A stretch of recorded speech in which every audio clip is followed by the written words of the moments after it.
welcome to our performance and presentation of the Addams Family Values. My favorite in the Addams Family series. It's just got so many beautiful, amazing, dark, macabre moments that they got going on in this movie. So we're going to jump into it because we're so excited. Everybody's gone all out on this one, and we are just mind blown about all of the different details that people are putting into this. So I'm excited for y'all to see. As you can see, I'm alone right now in the dark because what better place to do stage directions for the Addams Family? We have a couple rules, couple drinking rules that we're going to be sticking with tonight. So the first one is anytime that Gomez and Morticia speak foreign language, Spanish, French, what have you, Italian to each other, you drink. Anytime homicide is referenced or attempted, you drink. It's a couple different times where that definitely will come into play. And I think that is kind of the only ones that we need with this one. Let's just jump in and get started because, like I said, this screenplay, very fun. I'm excited. Let's do this thing. So we're beginning the Addams Family Values. We start with the sound of a wolf howling. There's a glorious decaying manor house that the Addamses call home. There's fog and a full moon. The wolf continues to howl. We see Uncle Fester standing on the roof. He is the one howling like a wolf at the moon. In the corner designated in the cemetery for the burial of pets, there are tiny headstones, stone angels, and crosses. A tiny grave has been dug. A mound of dirt sits beside the rectangular hole. Pugsley, Wednesday, and Granny kneel by the open grave. They each have a little shovel. A shoebox taped shut sits on the ground beside Wednesday. Dearly beloved. Always heard from inside the box. Shh. Lurch, the faithful Addams butler, is playing a stirring cantata on the organ. We also see Gomez arm wrestling with Thing, the disembodied hand. Gomez's face is contorted. Thing is winning.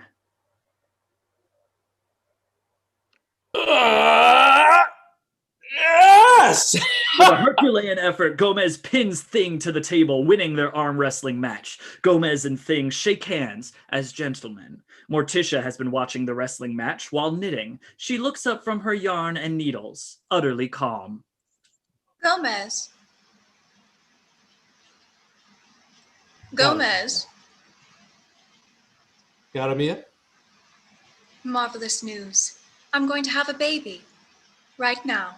We smash cut to the corridor in the hospital. Thing races down the corridor and pulls open the swinging doors. Morticia appears on a gurney, surrounded by a bustling group of doctors, nurses, and interns. Gomez is at Morticia's side, along with Granny, Fester, Lurch, and the children. Morticia remains elegant and unruffled. She is dressed in her normal black gown, slightly altered. Gomez wears his usual fine tailoring and a hospital gown. The impending birth of his child has made him even more rapturously intense than usual. His passion for Morticia and his excitement over her condition all but ignite him.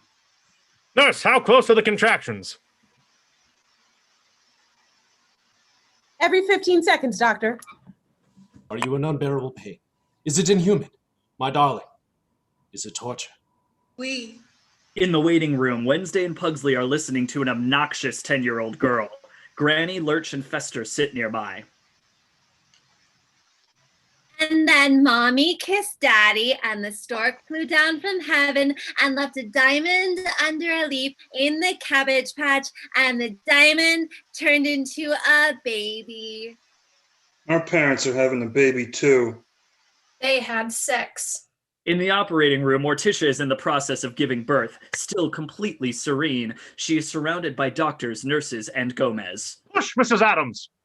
Look, my darling, you can see its tail. Forceps! Forceps. Forceps. Thing passes the forceps to Nurse 2. Nurse 2 screams. Mrs. Addams, would you like anesthesia? No, thank you. But ask the children. Cara mia. Mon cher. Mrs. Addams, the baby? Pardon. In the waiting room, Granny, Lurch, Fester, Wednesday, and Pugsley are waiting for news. I say it's a girl.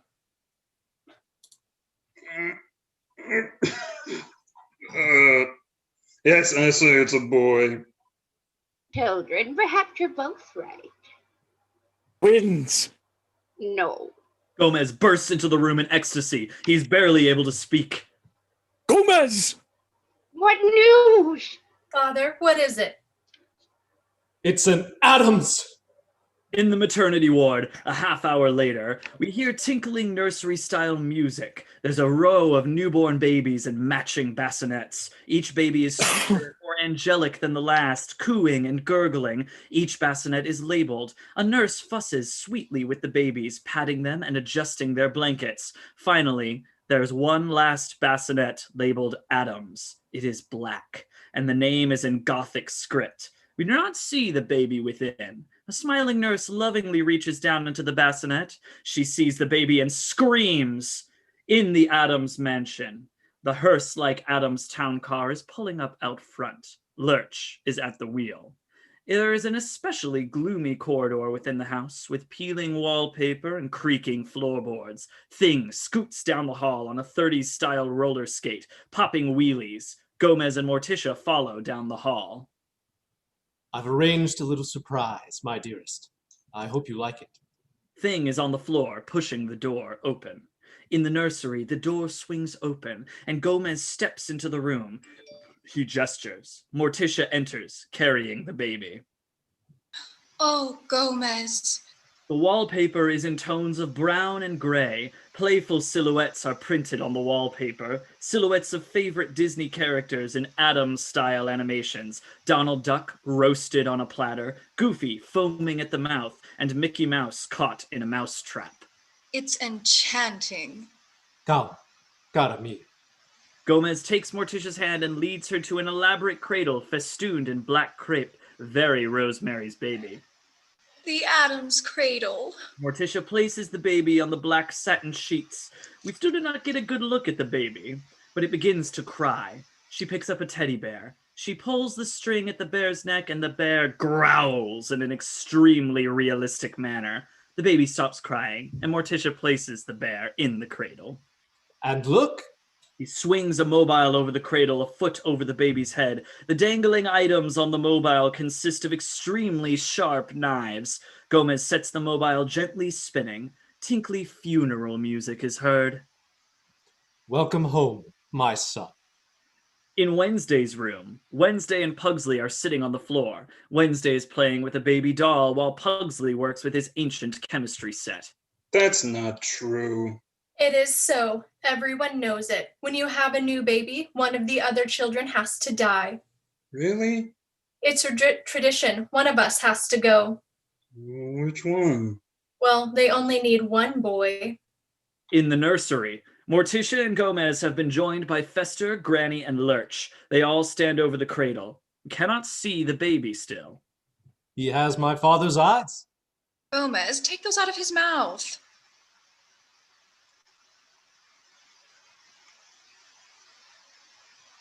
Fester says. Fester, are you lurking in the shadows again? Kuchiku! Kuchiku! Look, he's got my finger. That's right, baby. Hello, baby. The baby growls. Fester pulls his hand back with some difficulty. His finger is bleeding. Right to the bone. He's all Addams. A baby in the house. Oh, it's about time. Hey, kiddo. Granny leans into the cradle. A vicious-looking flaming arrow shoots out of the cradle, narrowly missing Granny's head. The arrow sticks in the ceiling, quivering. Did you see that? The four adults hover over the cradle, cooing and admiring the baby. He is all Addams. The baby's skin is powdered dead white, and his hair is jet black and parted in the middle. He has the faintest hint of a mustache. Wednesday and Pugsley are standing in the doorway of the nursery, looking neglected. Wednesday cradles her baby doll. She calmly twists off the doll's head and hands it to Pugsley. In the attic, Pugsley is testing a full-sized guillotine. A watermelon has been placed in the guillotine. Wednesday stands beside it. She holds a parchment scroll. Death! Death to the enemies of the people of the Republic. The blade slams down, decapitating the watermelon. Hurrah! Justice is served. Bring forward the evil queen. Pugsley exits and returns, pulling a crude wooden wagon. In the wagon is the baby, dressed as Marie Antoinette during her final days, wearing a disheveled powdered wig. His face has been powdered dead white with red lips and a prominent black beauty mark. He wears a flowing lace gown and is blindfolded. You have betrayed the people of France. You are evil incarnate. How do you plead? Pugsley holds up the baby. He hides his head behind the baby and speaks in a high-pitched voice. Guilty!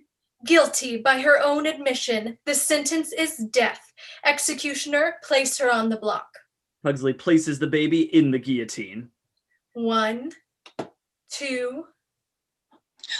Children, what are you doing in there?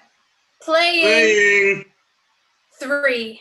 Pugsley lets the blade fall. The baby sees the razor-sharp blade come hurtling down, but at the last second, his arm jerks up and the hand stops the blade. Woe to the Republic. On the roof, Wednesday and Pugsley stand at the edge of the roof. Wednesday holds the baby. Pugsley holds a cannonball. The baby weighs 10 pounds. The cannonball weighs 20 pounds. Which will hit the stone walkway first? I'm still on fractions. Which do you think? Cannonball? Very good, but which one will bounce? Baby? There's only one way to find out. Ready? 1, 2. 3. They drop the baby and the cannonball over the side of the house. Outside, Lurch is gardening. He sprays some large flowers. The baby and the cannonball are plummeting toward him. He does not look up. In Morticia and Gomez's bedroom, Morticia is at her dressing table in a peignoir. Gomez is buttoning his pajamas. The couple is preparing for bed. What a glorious evening. A wolf howls outside. Pure enchantment. Rain? He leans out the window to check for rain. The baby and the cannonball are plummeting from the roof toward Gomez. Gomez comes back into the bedroom holding the baby. Cara mia. Oh dear. Outside, Lurch continues pruning. The cannonball hits him on the head. In Dr. Wayland Schaefer's office, Dr. Wayland Schaefer is a plump, overly concerned therapist wearing a Peruvian poncho and rough ethnic jewelry. They're leading a new mom's support group. There are at least 4 average suburban moms sitting in a circle, each holding a baby or with a baby in a snuggly or a stroller. Morticia sits with the group, holding the baby. Welcome. I am Dr. Wayland Schaffler, and this is my new mom support group. Your new mom support group. Having a baby is a miracle and a minefield, and no one understands that like another new mom or a licensed therapist with 2 cats. Shh, mommy's talking. Let's begin by just going around the room and introducing ourselves.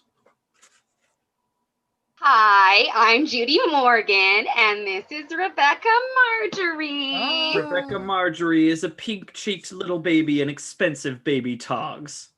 We're all very sorry, really. My baby is a joy. She's just perfect. But my husband says I get too anxious and won't let her out of my sight. Do any of you have this problem? The other moms nod and murmur in agreement. I know just how you feel. Last week, my baby was missing for 3 days. For the first 2, I was fine, really. But by Friday, I was frankly upset. I looked everywhere. The swamp, the crypt, the trunk of the car. And do you know where he was? Where? The attic. Locked in his steamer trunk, safe and sound.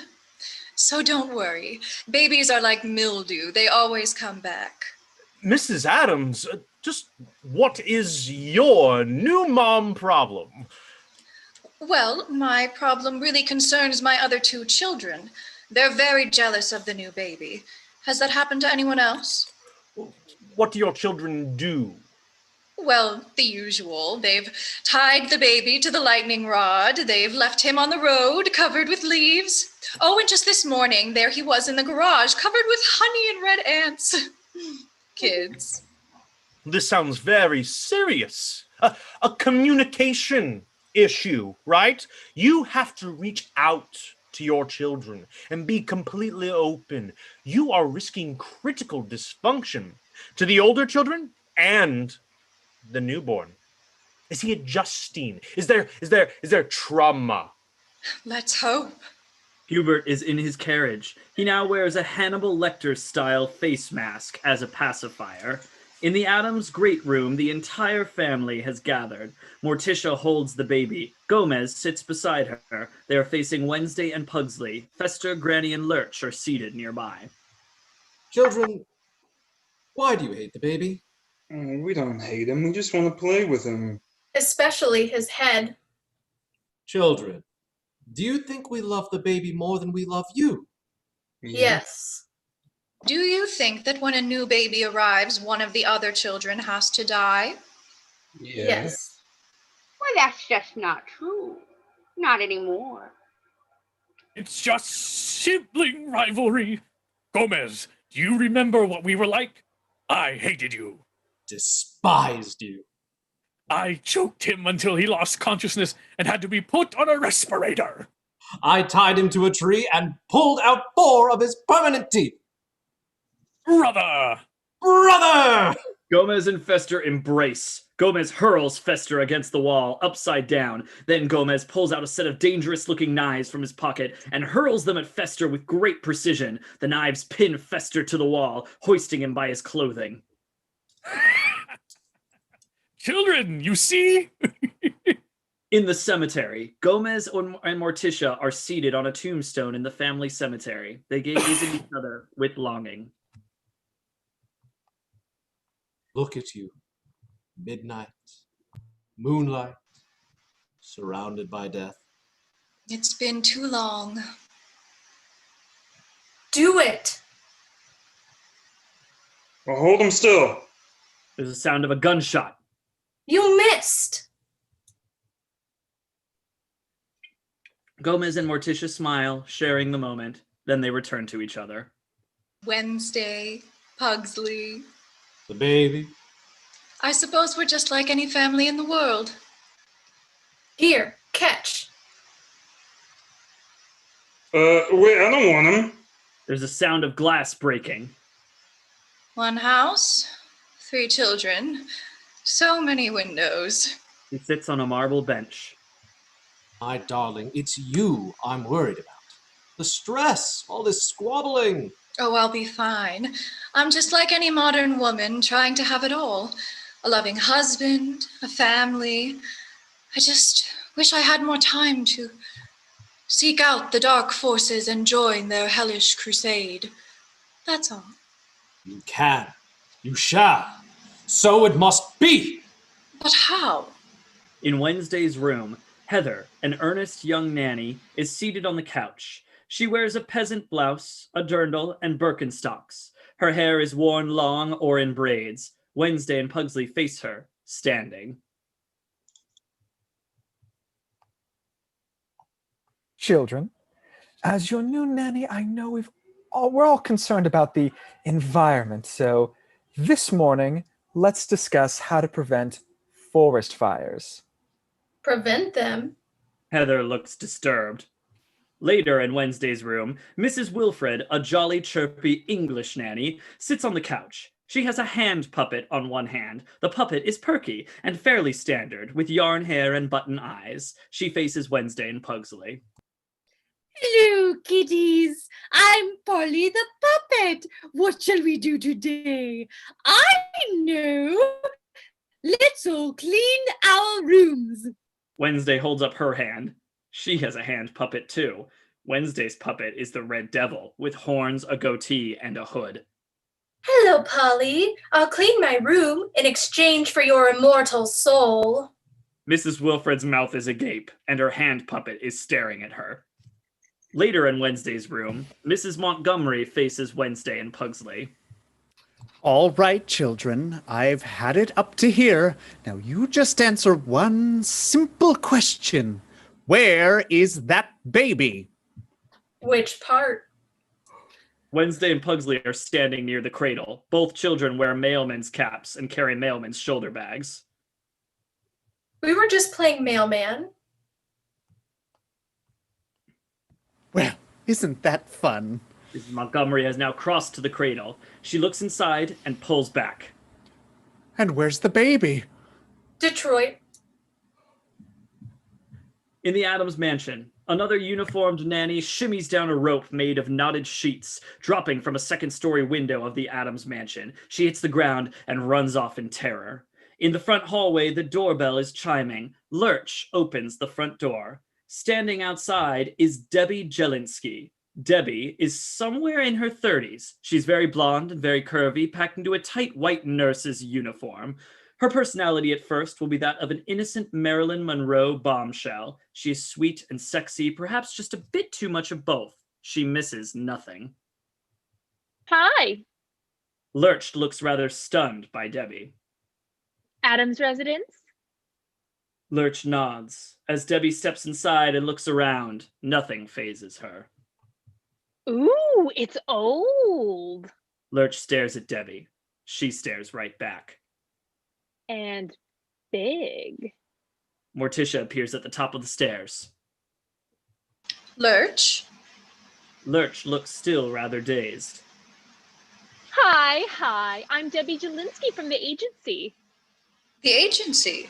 But they claimed no one else was available. Surprise! I've been out of town. Are you the mom? I am Mrs. Addams. I love your dress. It's so tight. Thank you. Gomez appears from the hall. Gomez, I believe we may have a new nanny, Miss Jelinski. Deb. Oh, isn't he a lady killer? Quit it. I can show you all my references so you'll know I'm not a homicidal maniac. Of course you're not. You're too young. Wednesday and Pugsley are at the top of the stairs, poking their heads through the banister, staring at Debbie. Fester is standing at another point on the banister. He gazes at Debbie. He has clearly fallen head over heels in love. In the nursery, Gomez holds the baby in his arms, showing him to Morticia and Debbie. Debbie gasps. Oh, is that the little critter? Oh no, this is our baby.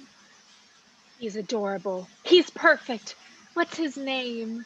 Oh, it was agony. We went through all the books, all the usual baby names. Lucifer. Benito. Wow. And then we came to our senses. Something simple. Something a child could live with. Pubert. Pubert. Family name? Yes. After his great-grandfather, Pubert Pendragon Addams III. Pubert. I like it. It's filthy. Gomez and Morticia exchange a glance, very impressed. May I? Pubert makes a low growl. Your blouse. Is it flammable? Pubert growls a bit louder. We hear a low rumble and the sound of glass tinkling. You've had your shots? Measles, mumps, rabies? The room begins to shake. The entire house creaks and groans. I just love babies. They're just so sweet and pink and innocent. I just want to grab and squeeze them till there's not a breath left in their tiny little bodies. Gomez and Morticia exchange a look, completely satisfied with Debbie. Gomez hands Pubert to Debbie. She cuddles Pubert close to her bosom. Hello, Pubert. I love you. Everyone holds their breath. The room stops shaking. In Wednesday's room, there's a Cabbage Patch doll dangling on a noose from a lighting fixture. The doll's mouth has been taped shut. Morticia knocks on the door jamb. The door is open. Children. Wednesday and Pugsley stand near the dangling doll, holding acetylene torches. They wear protective welding masks. Gomez and Morticia present Debbie. This is Miss Jelinski, our new nanny. What do we say? Be afraid. Be very afraid. Debbie kneels in front of the children. Look at you, all cooped up in the house with a new baby. That's not easy, is it? No. Why, I bet sometimes you wish it was still just the two of you. Or less. Well, don't you worry. Everything's going to be just fine. I love them. Thing climbs over Debbie's shoulder. She freezes. Thing? Stop that. He likes you. Debbie stares at Thing. Then she takes Thing's forefinger in her mouth, rather sensually. Thing vibrates with delight. I'm good with my hands. In the front hall, Debbie stands by the grand staircase with Gomez and Morticia. What a wonderful family. Although, there's one fella I haven't met yet. Fester peers out from behind a column. Hi there, mister. Your nephew? My brother. No. Fester, come out here. He's very shy. Fester, this is Miss Jelinski, our new nanny. Hello, Fester. These Addams men, where do you find them? It has to be damp. I can't wait. I'll start first thing tomorrow. Pubert falls, and Gomez catches him. We see Wednesday and Pugsley standing on the staircase, looking over the banister. Why not tonight? In the nanny's room, later that night, Morticia and Debbie stand in an especially gloomy room, like something from a Dickensian workhouse or a dungeon. There is a narrow iron bed, and the windows are barred. And this will be your room. It's very special. It is. This is the room where my Aunt Salome went mad. What happened? Debbie lies back on the bed. As her head hits the pillow, vicious iron restraints snap around her wrists, ankles, waist, and neck. She is immobilized. A feather descends on a rope just over Debbie's nose, tickling it. A drop of water hits Debbie on the forehead. Another drop hits, and another. Chinese water torture. No one knows. Debbie smiles as if everything's fine. In Fester's bedroom, Fester is lying in bed in his nightshirt and cap. Gomez, in pajamas and robe, sits on the side of the bed.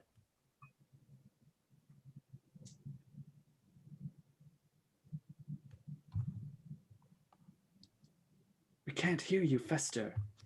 So, we've hired Miss Jelinski. She's a gem, don't you think? She's perfect. Oh, Fester, I'm such a lucky man. I hope that someday you'll know the indescribable joy of having children. And paying someone else to raise them. But first, wouldn't I have to get married? Oh, but you're just a boy. There's plenty of time. You'll meet someone very special. Someone who doesn't press charges. I'd like that. You rascal. Oh. And what's this? Gomez pulls a tattered, clearly cherished magazine from under the covers. He unfolds the centerfold. Gomez and Fester gaze at the picture adoringly and sigh. Mom. In Morticia and Gomez's bedroom, Morticia is seated at her vanity table. Thing is doing her nails. Gomez is lying in bed. Now that we have Debbie, I feel so at ease. The children really took to her. Like leeches. Darling, now that we're old married folks with 3 little ones, do you think we've grown beyond passion? Thing finishes her nails and scampers away. My darling? Do you think that for us, amour is a thing of the past? Cara mia! Do you feel that perhaps that portion of our lives is over? Gomez looks around wildly. He crawls up the wall and onto the ceiling like a human fly. Morticia doesn't notice. She has her back to Gomez as she muses. Physical desire, fleeting or forever? The fire, a figment, the fascination. Farewell? We hear Gomez throughout the house, in pain and savage lust. The house shakes. Morticia is seemingly alone in the bedroom. Is our love in the autumn of its years? L'amour, la mort, the flame, forgotten, the fever, fini? Gomez falls from the ceiling onto the floor in front of Morticia. He's shaking with passion. My ecstasy! Most savage! So you still desire me after all this time? The old ball and chain? Forever! I'll get them. In Fester's room, Fester is reading. He sighs. He's clearly very lonely. He picks up his book. The book's title is Strange Men and the Women Who Avoid Them. In the Addams house the next morning, Lurch is polishing the Addams town car. He catches sight of himself in the shiny enamel. He jumps back. In the Addams front hall, Wednesday and Pugsley are crouched at the top of the stairs. They clutch the end of a rope. With some difficulty, attached to the rope is a small anvil. Pubert is sitting at the bottom of the stairs. Thing scampers by and Pubert crawls after him. A split second later, the anvil crashes down just where Pubert had been sitting. Debbie scoops Pubert up into her arms. Morticia and Gomez bustle past on their way out for the morning. We'll be out most of the morning. Fester, come along. Fester appears in his coat. Say goodbye to Debbie. Fester all but runs past Debbie, his head down. All the important numbers. Police, fire department, morgue. Have fun. They all exit. In the hallway, Debbie is carrying Pubert and enters a gloomy corridor filled with taxidermy. The heads of lions, tigers, and elephants loom at her from the walls. Glass cases are filled with dioramas of birds, wolves, and sea tortoises. She gingerly makes her way down the hall. In a glass case containing a stuffed bear cub, it stands with its paws pressed against the glass. The cub has a terrified expression. The words, "Help me," are scrawled backwards in blood on the glass. Lurch appears, carrying a large couch with one hand. He growls. In Gomez's study, Pubert, anchored by a ball and chain. Debbie is going through Gomez's desk. She has piled up a stack of financial ledgers. She's reading with great interest. Fester Addams. My, stocks and bonds, deeds, gold bullion. There's a creak. She looks up at a suit of armor. The suit is empty. There's an ancestral portrait on the wall. The eyes do not move. But there is an empty stretch of wall, just wallpaper and wainscoting. Suddenly we see Wednesday, painted to exactly match the wall. Treasury bills, IRAs. Debbie hears Wednesday's sneeze. What a strange old house. So drafty. It's really no place for children. No place at all. During Debbie's last speech, a small fire has started to crawl up the wall near Pubert. Wednesday shuts her eyes to blend in more completely. In the nursery, Debbie has her hands in the cradle, busy with Pubert, whom we do not see. Hold still, you little brat. He's not Continue a to hold brat. still. He's not a brat. Debbie looks up. Wednesday is standing in the doorway, staring at Debbie. Of course not. He's an adorable little baby. Fine, rub it in. We're getting him all ready for a nice walk. Would you like to come? Are you really a nanny? What a question. Why did you come here? Why? To take care of you. All of you. Especially my uncle? In the great room, a few hours later, Debbie is holding the baby and speaking confidentially with Gomez and Morticia. I shouldn't be telling you this. They swore me to secrecy. The little angels.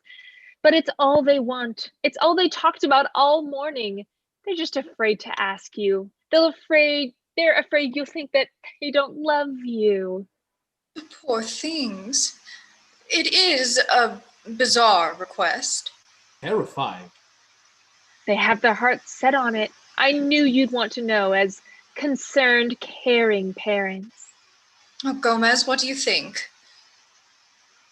How can we say no? Don't even mention it to them. Just do it. I'm sure they'll deny everything, but they want to go. God love them. In the Addams mansion near the cemetery at midnight, There are two large chutes on the side of the house, labeled Wednesday and Pugsley. A steamer trunk falls out of one of the chutes. A packed duffel bag falls out of the other chute. Then Wednesday and Pugsley fall out of the chutes and begin to drag their luggage away from the house. Children! Fester is giving a vine a blood transfusion, as in the Addams cartoon. We're running away. Mother and father want to kill us. They want to drop us off into a pot of boiling oil. They want us to experience a vision of hell. Summer camp? Why did they listen to that woman? That woman? Was it Debbie's idea? That's what I think. Then maybe it's for the best. She's very wise and caring. And blonde. Do you like her, Uncle Fester? No. No. Well, she's very nice. For a nanny, she tops. Uncle Fester. Get a grip. Camp Chippewa. As Lurch is driving at the wheel of the town car, the gates of the camp are in a rustic-style summer camp, through an archway with a sign which reads the name of it, spelled out in twigs and pine cones. In the Addams town car, Morticia, Gomez, Wednesday, and Pugsley sit in back, looking out the windows at the camp. Camp Chippewa. Isn't that charming? It's a Chippewa. Old Indian word. It means orphan. In the main lodge, parents are driving up in a variety of cars and vans. Children are everywhere. The Addams town car pulls up and everyone steps back. Lurch opens the car door, and Morticia, Gomez, Wednesday, and Pugsley emerge. They are watched by another family, the Buckmans. Don and Ellen Buckman are typical, pushy, status-obsessed yuppie parents. Beside them is their spoiled, princessy 12-year-old daughter, Amanda. Amanda is very dressed up in expensive camping gear. Fresh air. The scent of pine. Gomez hands Pugsley a cigar. Wednesday. Look at all the other children. Their freckles, their bright little eyes, their eager, friendly smiles. Amanda stares at the Addamses. Help them. Hi, I'm Amanda Buckman. Why are you dressed like that? Like what? Like you're going to a funeral? Why are you dressed like somebody died? Wait. Hi, I'm Don Buckman. Isn't this place something else? Very exclusive. Really? A kid has to be extra special to get in here. Gifted. Exceptional. Our Amanda has already skipped 2 grades. How about your boy? Probation. We just love Chippewa. Amanda couldn't wait. It's all she talked about. She's got a whole new wardrobe. And this little lady? Wednesday's at that very special age when a girl has only one thing on her mind. Boys. Homicide. Gary Granger, the camp's director, blows a whistle. He is a major gung-ho type. Gary stands beside his equally enthusiastic, violently peppy wife, Becky Morton Granger. Attention, attention, listen up, everyone. I'm Gary Granger.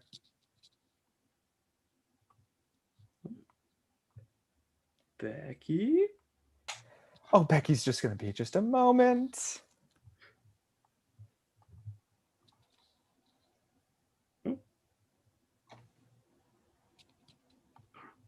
And I'm Becky Morton Granger. We are the owners and directors here at Camp Chippewa, America's foremost facility for the privileged young adults. And we're all here to learn, to grow, and to just plain have fun. Because that's what being privileged is all about. The Buckmans smile proudly at Amanda.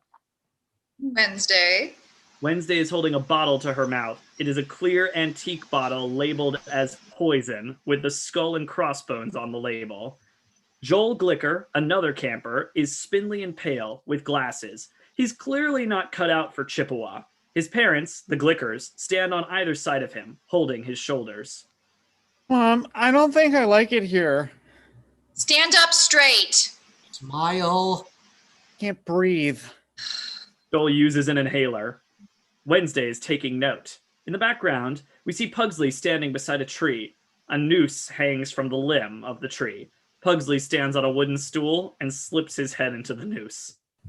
In the nursery, Debbie is standing in a rocking chair beside the cradle, or sitting in a rocking chair beside the cradle, reading a story aloud to Pubert. And everyone at the ball turned and stared at Cinderella. Who is that beautiful woman? Everyone asked. The door is ajar. Fester stands outside, tongue-tied, listening. Even Prince Charming noticed the new arrival. Who are you? He asked Cinderella. The door creaks a bit. Debbie notices and realizes that Fester is listening. Her story begins to change. My name is Cinderella, she said to the prince. And could you tell me, who is that man over by the punch bowl? That fascinating man. That oddly sensual man. That man who makes me quiver under my bodice. That bald man. Fester's eyes are wide. At Camp Chippewa, later that day, Wednesday, Pugsley and Amanda stand with a group of other children on the dock of the camp lake. They all wear bathing suits. Wednesday and Pugsley wear black, full-length, 20s-style suits. Gary Granger stands at the end of the dock. He blows his whistle. Life-saving! I know we're all top-notch little swimmers, and now we get to show our stuff and earn those certificates. Let's have our first pair of life-saving buddies, Amanda and Wednesday. Is that your bathing suit? Is that your overbite? Now, one of you will be the drowning victim, and one of you will be the lifesaver. I'll be the victim. All your life. I'm going to be an actress. Brava. Now, Amanda, you jump in, swim out a few yards, and start drowning. Amanda jumps in and swims out a few yards. Help me! Help me! I'm drowning! Help me! I'm dying! I can't swim. Gary's not amused. He blows his whistle. In the conservatory, Morticia is painting at an easel. Across the room, we see her subject, Thing, who stands on a velvet-draped pedestal. Debbie enters.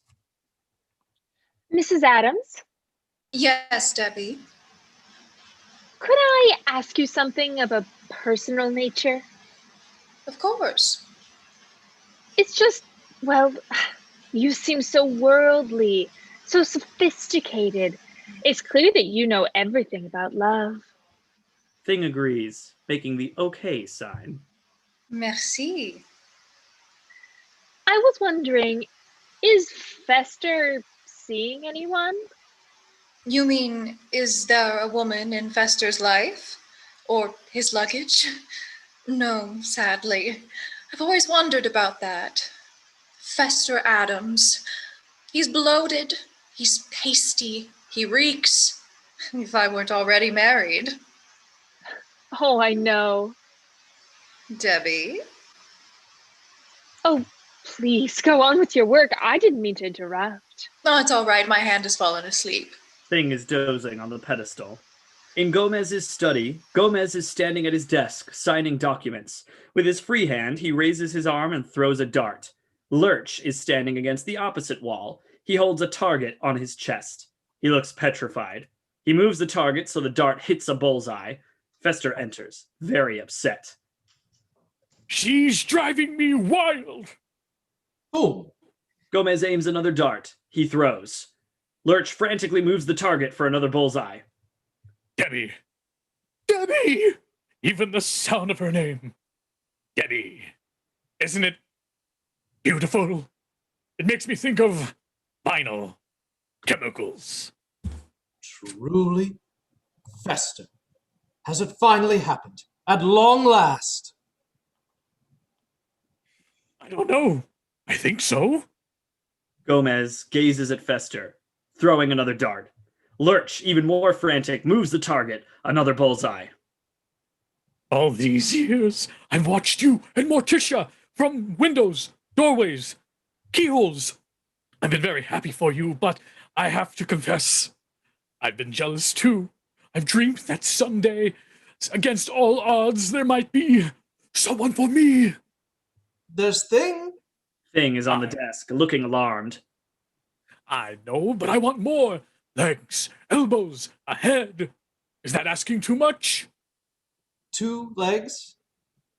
I've seen them, and maybe, dare I ask Debbie to dinner?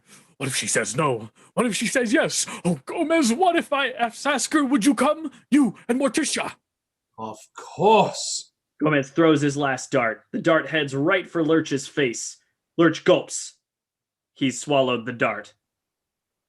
In the cemetery, Gomez and Morticia are seated on a marble bench amid the many crypts and tombstones. Esther. Debbie.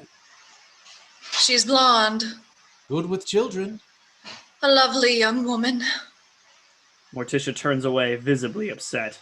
I know, Karami, but he loves her. I'd hoped for so much more for Fester. Someone with breeding, elegance, scars. It's true. Our dear mother, on her deathbed, she had only one request. Find Fester a wife. Search far and wide. Drain the swamp. Still, Debbie seems devoted to him. She's very sweet. I'll do what I can. Something with her hair. And for Fester, Oh, Gomez, could you? I'll do it. Bravo! A bath. In the Addams mansion, there's a sound of water running and then a splash. Fester screams. The Camp Chippewa cabin that night, all the campers are seated or lying on their bunks in their pajamas. They have flashlights and are telling ghost stories. Amanda is wearing her retainer. And then the ghost said, I will haunt you forever. All the campers scream half-heartedly. No. Oh no. Wednesday, you have to tell continue the ghost story. This is dumb. If you can't do it. So the next night, the ghost came back to the haunted cabin, and he said to the campers, none of you really believe in me, so I will have to prove my powers. And the next morning, when the campers woke up, all their old noses had grown back.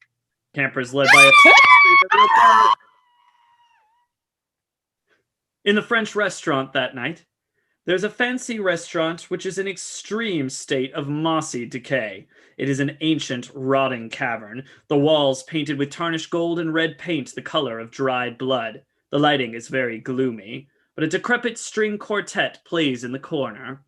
Gomez and Morticia sit with Debbie and Fester at a central table. It's our favorite bistro. We've been coming here for years. Of course, it's been redone. It's just lovely, isn't it, Fester? Fester is gnawing on a dinner roll. Oh, Fester. Fester freezes. He removes the roll from his mouth and offers it to Debbie. It's a quaint French custom, sharing half-eaten bread. Fester is truly continental. He spent many years abroad. He speaks 12 languages, fluently. I could tell. You know, when I first saw him, I thought he was from Europe. You did? It's true. But I took a bath.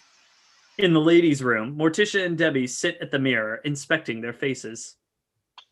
Fester is really a wonderful man. He's just terribly shy. Really? Are you sure? I just can't tell. Does he like me at all? Of course he does. He vomited. We see that Debbie is rubbing at a stain on her dress. That's true. Does he always do that with women he likes? Oh no, just you. Back in the French restaurant, Gomez is advising Fester at the table, alone. You think she minded? Of course not. She adores you. Oh, I'm making such a mess of things. Gomez, how do you do it? How can I be like you? How can I be suave? Woo her. Admire her. Make her feel like she's the most sublime creature on earth. Yes, that's it. Morticia and Debbie return to the table. We're back, noses powdered. Perfection achieved. We are the luckiest brothers on earth. We are unworthy of such splendor. We are undeserving of such radiance. That's right. We should have ugly girls. A stirring chord is heard from the string quartet. Gomez rises. He offers his hand to Morticia. Madame. Monsieur. Morticia rises, and Gomez leads her onto the dance floor. They begin a torrid, intricate, superb tango, which mesmerizes the entire restaurant. They begin at opposite ends of the dance floor, simply gazing at each other. Their passion is obvious. The dance floor clears. There's an ancient matron in decaying lace, yellowing diamonds, and a lorgnette watching the dance begin. She touches her throat, suddenly flushed. Debbie is spitting on a napkin and wiping Fester's face. The tango, as Morticia and Gomez begin to circle one another, they exchange heated glances. There's a stolid banker-type fellow beginning to breathe heavily as he watches the tango develop. Morticia pauses and strokes the banker's face to make Gomez jealous.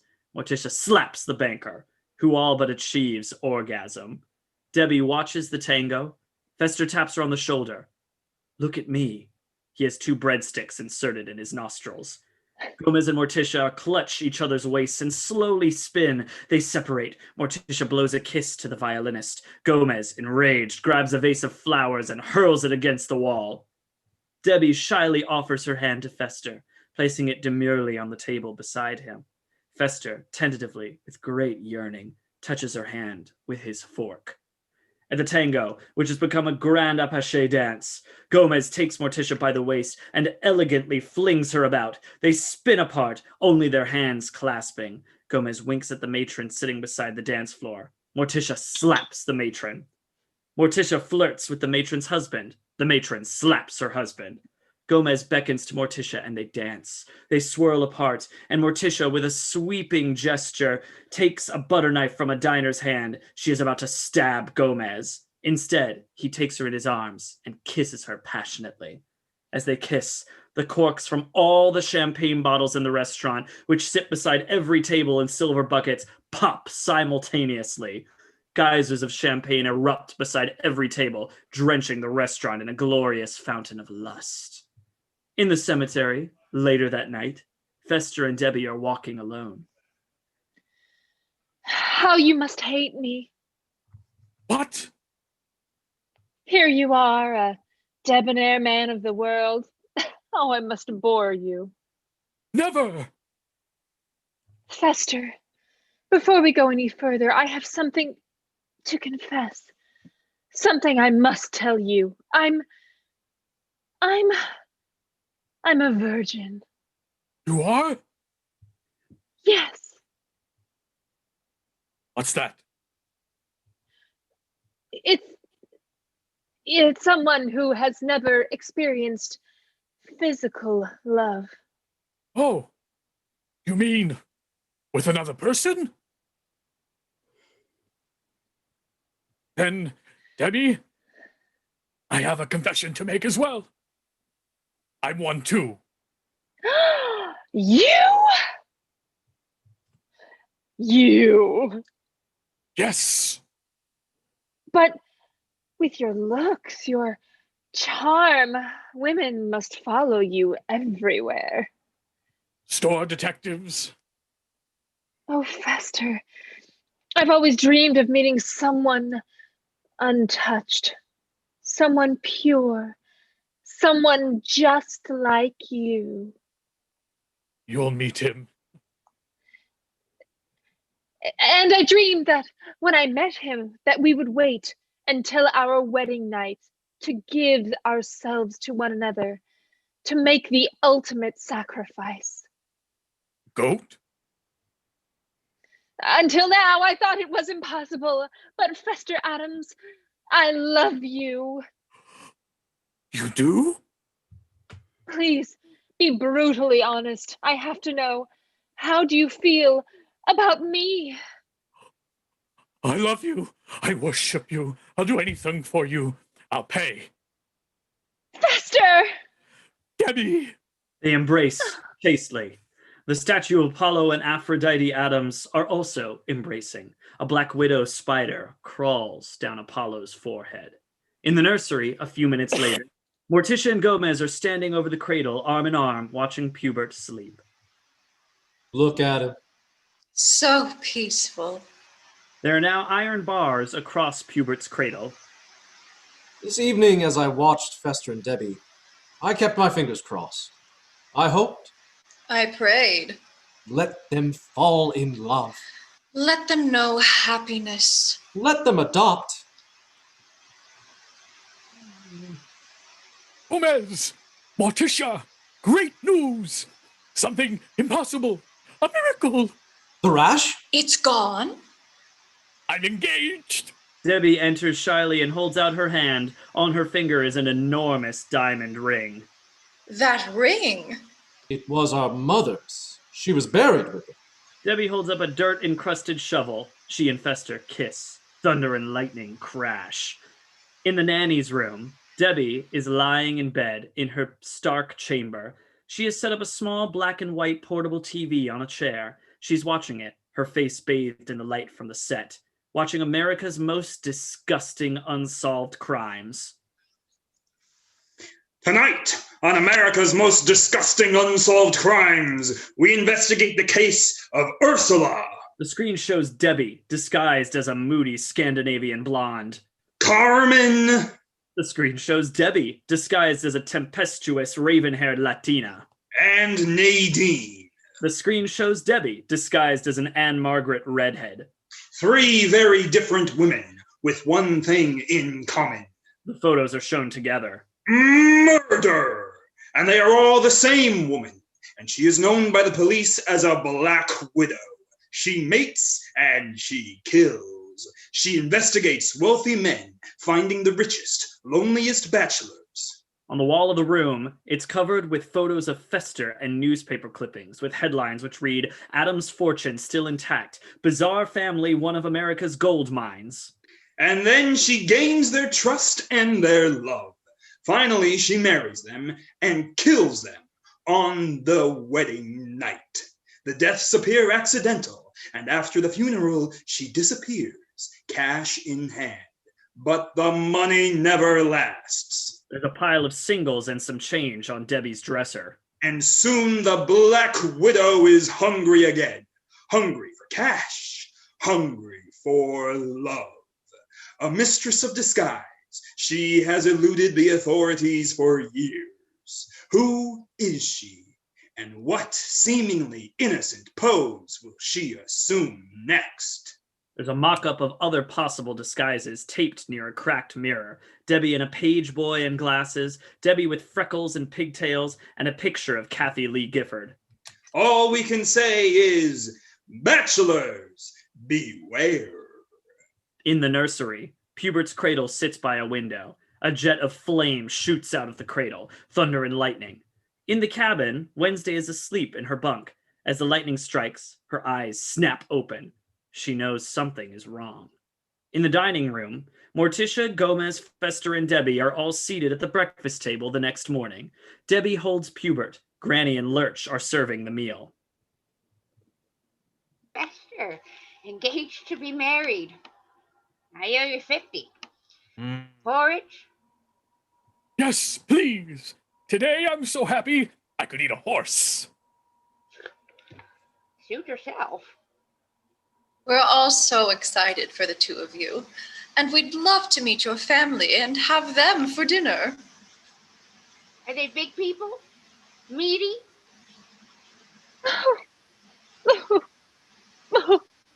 Angel?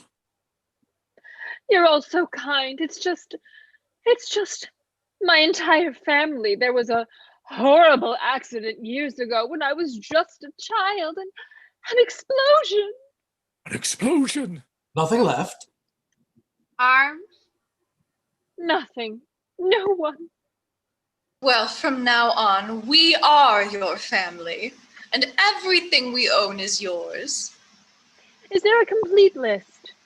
And as for the wedding, it would be our pleasure. We insist.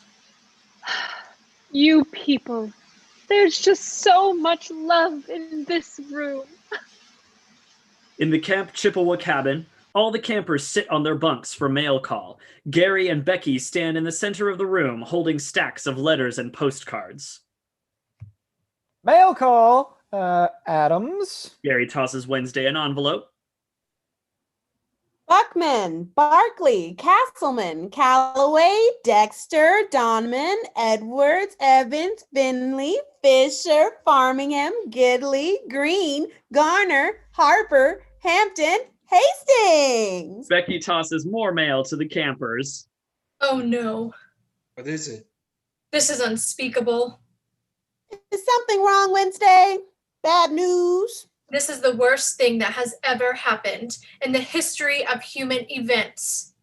Uncle Fester is getting married. A wedding? That's great news. To whom? The nanny. Get out of the cabin. I mean, I'd kill myself. The help. I'm sure she's a very nice lady. What the hell you mean the help? I mean, nice lady. I think that's disgusting. I think their whole family is like some weird medical experiment. I think they're like circus people. What did you say? Wednesday and Pugsley advance on Amanda threateningly. Campers, group hug. Campers all move into a huddle. Wednesday and Pugsley hang back. Wednesday, Pugsley, will a hug hurt us? We don't hug. Oh, they're just shy. I'm not shy. We're contagious. You know, I'm sensing some real friction here. So something not quite Chippewa, but hey, no problemo. They'll come around. All they need are good friends, good fun, and a little time in the Harmony Hut. What's the Harmony Hut? Oh, it's a very special place where we go when we need to think about who we are and who we should be. In the Harmony Hut, there's a poster of a kitten hanging from a chin-up bar. The caption on the poster reads, "Hang in there, baby." There's another poster of a gooey sunset. The caption reads, "Today is the first day of the rest of your life." There's a third poster of a sad-eyed troll doll holding a flower. The entire Harmony Hut interior is a nightmare of wallpaper with smiling suns and rainbows, oil paintings of unicorns, and flouncy, fussy Laura Ashley curtains and lace-trimmed throw pillows. Wednesday and Pugsley sit rigidly in chairs upholstered in more Laura Ashley chintz. There's perky music, perhaps the Candyman, that's starting to play. How long do we have to stay in here? Until we crack. The door opens and Joel is forced into the room carrying a paperback copy of A Brief History of Time. Have fun. Have fun. Joel stares at the room. What are you in for? I wouldn't go horseback riding. That's all. And I wouldn't make a birdhouse. Why not? I just wanted to read. Gary pokes his head back into the room. He grabs Joel's book. Not on my time, Four Eyes. Have fun. Gary slams the door. Wednesday, Pugsley, and Joel all look at each other. Joel sees something on the wall and screams. Joel saw a poster of Michael Jackson with a group of children. The caption reads, "Heal the world." In the camp fence later that night, in the moonlight, we see two small figures dressed in ninja black, including ski masks, approaching the fence, which surrounds the camp. Hurry up. I'm coming. The fence at first appears charmingly rustic. The barbed wire along the top glints in the moonlight. Pugsley gives Wednesday a boost, using his hands as a support. As Wednesday is about to touch the barbed wire, another black-clad figure appears. It is Joel. Wait! Who's there? Be careful. Tetanus. Joel takes a pair of large wire cutters out of his knapsack and snips the barbed wire. Go. Wednesday begins to climb over the fence. Suddenly, a siren begins to wail, and we hear vicious dogs barking. A searchlight pierces the sky. A very strong flashlight shines on the three figures in black. There they are. I saw them sneak out. Gary and Becky have appeared, led by Amanda. A group of other wholesome Nazi youth children surround Wednesday, Joel and Pugsley, and rip off their ski masks. Children? What do you think you're doing? We have to see our family. It's very important. More important than a summer of fun, more important than making new friends, more important than sharing. And Joel Glicker, I'm surprised at you. I have to get out of here. I have allergies. You're allergic to sunshine and archery and crafts? Yes. I think they should be punished. Punish. Punish. Punish. Punish. No, Punish. no. We're not here to punish. We're here to inspire. Campers, do you know what I think the little ninja friends here need? Do you know what just might turn their sad, potentially wasted little lives right around? What? Becky takes out a pitch pipe and blows a note. The wholesome campers form a circle around Wednesday, Pugsley, and Joel and begin to sing Kumbaya, aiming the sound at the rebels. Kumbaya, my lord. Kumbaya. Kumbaya, my lord. Kumbaya. As the Beautiful. song continues, the campers begin to close in on Wednesday, Pugsley, and Joel, who stand with their backs to each other, horrified at the song. In the conservatory the next day, the room has been decorated for Debbie's bridal shower. The decorations are grimy white and seem to be for a Victorian funeral. The mirrors are draped with black crepe. There's a stack of gifts. In attendance are Morticia, Granny, Debbie, Flora, and Fauna, and several other Addams women. The guests include Ophelia Addams, the faded, demented Southern belle, and Countess Aphasia, a tattered, gin-soaked actress with a Tallulah basso. Aphasia might be a man. Now, Debbie, have you met everyone? Margaret, the cheery, ladylike wife of Cousin It, enters, pushing the baby carriage. Morticia! Margaret. They embrace. Margaret, this is our bride-to-be. Welcome to our family. I can't tell you what it's meant to me to have you to join the Addams clan. Have you met my husband, Cousin It? Cousin It? We've been so happy. And just as the little Pubert arrived, we were blessed with our own little bundle of joy. There's a baby carriage containing a cooing little hairball, the tiny image of Cousin It. What? Oh, I didn't say anything. No, that's the baby's nickname. What? From the obstetrician. Isn't he precious? We've had offers. And this is Cousin Ophelia Addams, all the way from Memphis. Good afternoon and congratulations. I was married once, you know, and for a time I was so very happy. And what happened?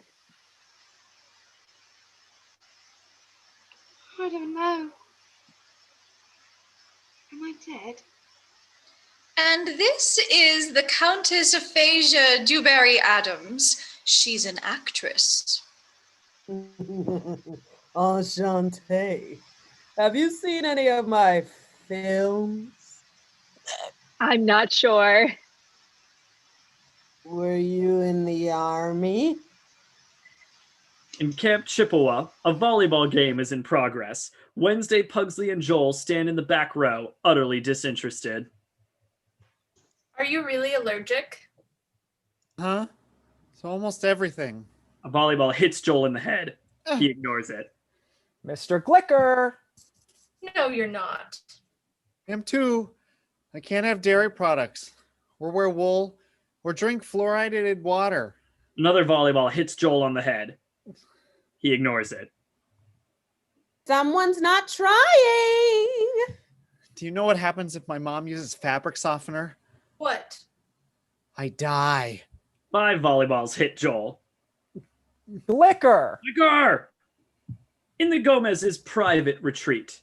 We are in Gomez's men's club. The room is lavishly appointed, if cobwebby. It resembles a turn-of-the-century bordello with red velvet swags, lots of brass, gaslights, and inlaid mahogany paneling. Fester's bachelor party in progress. In attendance are Gomez, the host, Fester, Lurch, Cousin It, Thing, and several other male members of the extended Addams family, including Lumpy, the teenage hunchback, and Donald and Dexter, the two-headed man. Everyone has their glasses raised in a toast.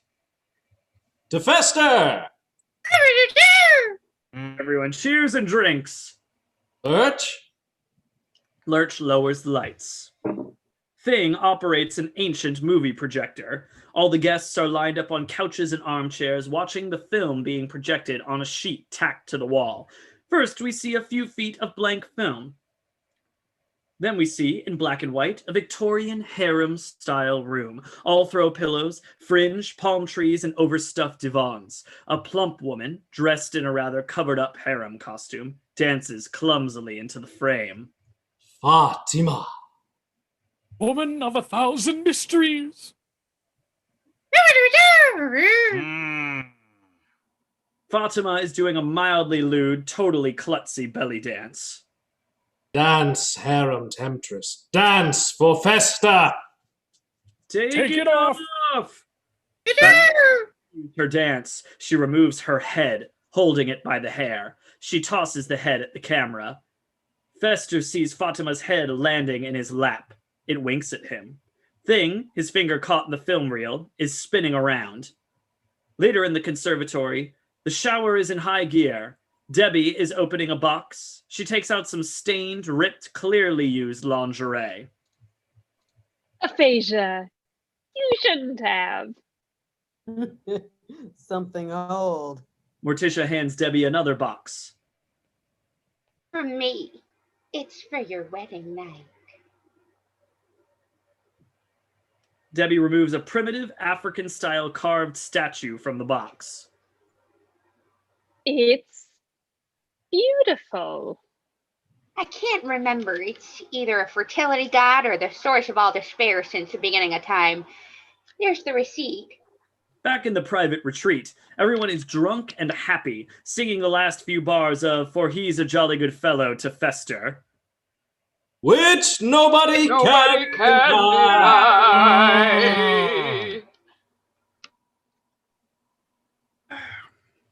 You guys are the best bunch of friends a fella could have hoped for.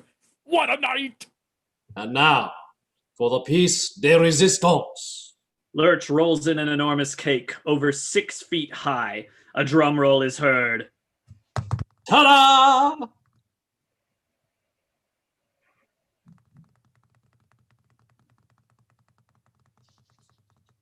Nothing pops out. Gomez walks over to the cake. Lurch lifts up the top layer. Gomez peers inside. That poor girl. Lurch, was she in there before you baked? It is a shame. A shame my soul that did not name for you, you brave man. It is my shame. Yet I shed not her blood, no scar the palest skin of hers, the snow in smoothest monumental Alisper. Yes, she did die by my baking hat. Put out the light. Thou flaming minister, justice break her sword. One more. One more. We heard Lurch's inner monologue. Back in Fester's bedroom later that night, Fester is lying in bed dreamily. There is a knock at the door. Darling. Dearest. Shut your eyes, sweetheart. It's bad luck to see the bride. Fester shuts his eyes. Debbie enters in her nightgown and robe. Darling, I just had to see you one more time before the wedding. I had a wonderful shower. Debbie takes out a tape measure and measures Fester's neck. He is unaware of what she's doing. I had a terrific party. I just adore Gomez and Morticia. All the Addamses. Debbie, just for practice, mimes shooting Fester at point-blank range. Muffin, you are going to be so happy, aren't we? Of course, my beloved. She mimes repeatedly stabbing him with a dagger. I wish I could open my eyes and see your beautiful face. Debbie's face is contorted in a silent scream of murder. Oh no, Pumpkin, you mustn't. But Fester, Yes, Cupcake. I do have one request. I know, it's silly. Anything. I need your signature in my wedding album. It's a tradition. My signature. Debbie has brought a paper with her. In large letters, it reads, "Last will and testament, Debbie gets everything." I shan't. Debbie guides Fester's hand as he signs the agreement. At the camp infirmary, the room is in darkness, lit by moonlight. There are medical cabinets, an eye chart, and a pair of gurneys. There's also a skeleton hanging on a chrome stand. The room appears deserted. Over here, Where? by the skeleton. Wednesday and Joel both slowly rise, standing on opposite sides of the skeleton. I got your message inside my cutlet. I need to ask you something. What? Do you believe in the existence of evil? Well, did you meet my mom?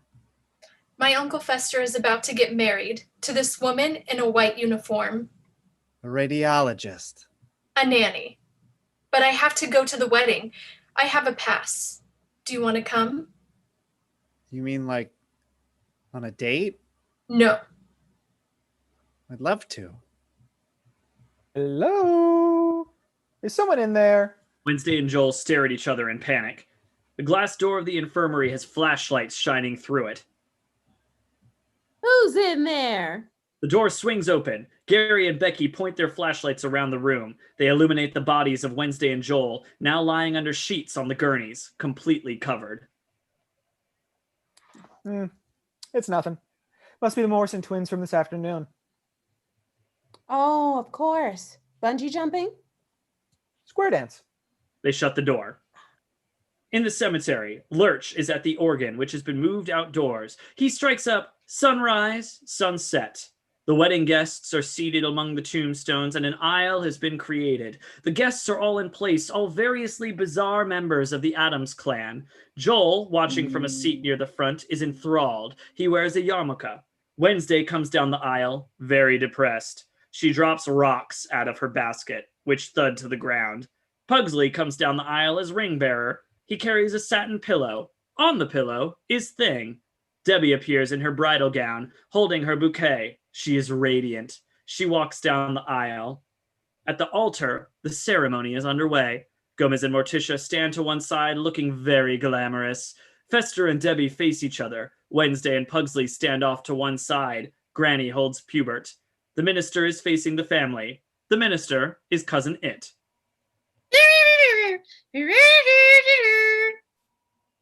Gomez and Morticia gaze at each other fondly and nod. A high-pitched wailing is heard, a mournful shriek. Morticia knocks on the family crypt, and the wailing stops.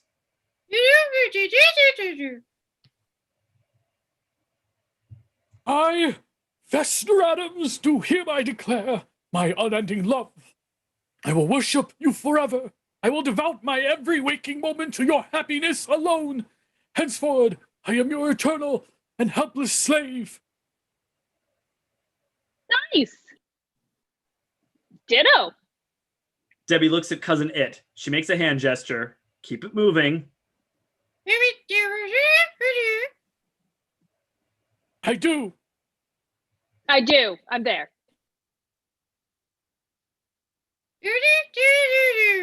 Pugsley holds out the pillow. Thing holds out the ring. Fester takes the ring and puts it on Debbie. She appraises it. Margaret is stroking the hair on what?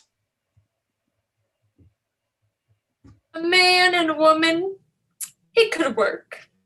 Ophelia and Aphasia are among the guests. Ophelia dabs at her eyes with a lace hanky. Love weddings. Have you ever been married? Oh, yes. In white. In Berlin. Cousin It is at the altar. Debbie raises her veil and moves to kiss Fester. Fester raises a hand. Cousin It is leaning forward. Debbie realizes the protocol and kisses Cousin It. As she pulls away from the kiss, she pulls a long hair from her mouth. Fester and Debbie kiss. Lurch, as the wedding photographer, takes their picture. Debbie covers her face with her hand. Thunder is heard and lightning pierces the sky. Margaret holding what? What shrieks, and all of his hair stands on end. Pubert and the thunder and lightning stop. Morticia, who for the first time looks a bit worried. In the Addams mansion a few minutes later, the Addams town car has been covered with just married signs. Tin cans have been tied to the rear bumper along with a corpse, face down. Debbie and Fester stand beside the car's rear door. They wear their traveling clothes. Debbie holds her bouquet. Morticia and Gomez stand beside them. You're going to have a wonderful life together. Yes, I am. All of the wedding guests have gathered around. Come on, darling. Let's see who's the happy bride. Debbie rolls her eyes and tosses the bouquet into the crowd. Aphasia and Ophelia both lunge for it, and the crowd surges around them with everyone screaming and howling as if beginning a riot. The crowd grudgingly quiets. Wednesday, to her horror, is holding the bouquet. Now you have to get married. It's not binding. Tramp. Thing on the ledge of an upper window leaps from it onto the hood of the town car. At the hotel balcony during the honeymoon, Fester and Debbie stand at the railing of their balcony looking out at the sweeping view. Fester turns to Debbie. But darling, this is Hawaii. I know. But I thought we were going to Death Valley. I told you the travel agency called. Death Valley is overbooked. The best they could do was a free week at Diamond Head. I suppose all that really matters is we're together on our wedding night. Just you. And you. Thing crawls onto their clasped hands. And Thing. What a wonderful surprise! A stowaway. Thing sits on the railing. Where were we? Wasn't I about to take you into my arms? Yes, my dearest, but first, Yes. a wedding night tradition. Some mystical ancient custom? Yes, a bath. What is this bath thing? It's only one night. For you. Fester marches into the hotel suite. Thing now balances on the balcony. Debbie lingers for a moment. She flicks Thing off the railing and turns, walking into the suite. Thing has caught himself just in time, climbing back up onto the railing. In the cabin porch at Camp Chippewa, Wednesday, Joel, and Pugsley sit on the edge of the porch in the dark. In the background, we hear the other campers singing "Row the Boat Ashore" as someone plays a guitar. What do you think they're doing right now, Debbie and Uncle Fester? They're having sex. Do you know what that is? Of course. He doesn't know. Yes, I do. He's just a baby. I am not. So what happens? Well, they take off their clothes, and then their skin comes off, and their bodies split in half and wiggle on the floor, and then their brains gush together, and then they scream. You told him. In the hotel bathroom, Fester is lying in a sunken marble tub covered up to his chin in soap bubbles. Thing sits on Fester's head, shampooing his scalp. Debbie enters, thumbing through a large book. Dearest, would you like to join me? Not yet. I'm still awfully nervous. I'd like to get in the mood. I've been reading this book, Jane Seymour's Guide to Romantic Living. Really? Yes, it was a bestseller right before her divorce. What does it say? Jane advises soft lighting, Debbie dims the lights. Candles glow. Ooh, like a cave. Jane advises air scented with an exotic potpourri. There's a spray can in Debbie's hand. Glade's romantic odor. She spritzes the air, then viciously spritzes Thing, who falls off Fester's head into the water. It smells just like a taxi. Fester giggles. Something tickled him underwater. Thing, stop it. Bubbles emerge from under the water. But Jane says that the key ingredient is romantic music. Debbie holds up a silvery boombox on several extension cords. She presses a button. Ravel's Bolero starts to play on a cassette. I ordered this cassette from Time Life. 5,000 of the world's most romantic melodies. It's superb. What do you call this? Number 438. Debbie sits on the edge of the tub with the boombox in her lap. So, you like romantic living? I do. So far. I can't hear you. I said. Debbie stands and begins waltzing to the music. I love romantic living, like Jane. Oh, Fester, how much do you love me? With all my soul. Would you do anything for me? Anything. Would you die for me? Yes. Promise? Debbie drops the boombox into the tub. Electricity courses through Fester's body, lighting up the room, surely electrocuting him. Back in the hotel suite, simultaneously, all the bulbs of the lamps short and pop out. Things run madly, or runs madly around the room, throwing off sparks and current. In the picture window, we see all of Hawaii go dark. In the bathroom, Fester slumps back in the tub as Debbie unplugs the boombox. Pumpkin? In the dark, we see a light bulb glow. It's in Fester's mouth. It illuminates his eye and face. Muffin? In the hotel bedroom a few minutes later, Debbie is sitting up in bed in her negligee. She is very irate.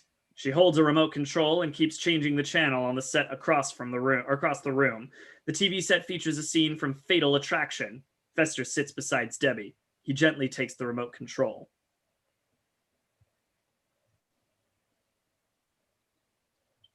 Darling, I know you're nervous. I'm not nervous. I'm upset. Because of the bathtub, accidents happen. I know. I'm fine. I know. Don't give it another thought. Think only of me and our future together.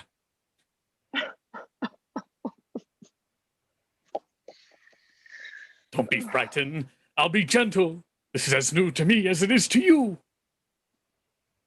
You've never really had sex? Never. Well then, how do you know we're not having it right now? Sweetheart, it's time. Oh my God.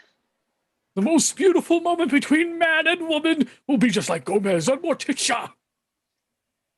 But I'm not ready. This isn't how it was supposed to be.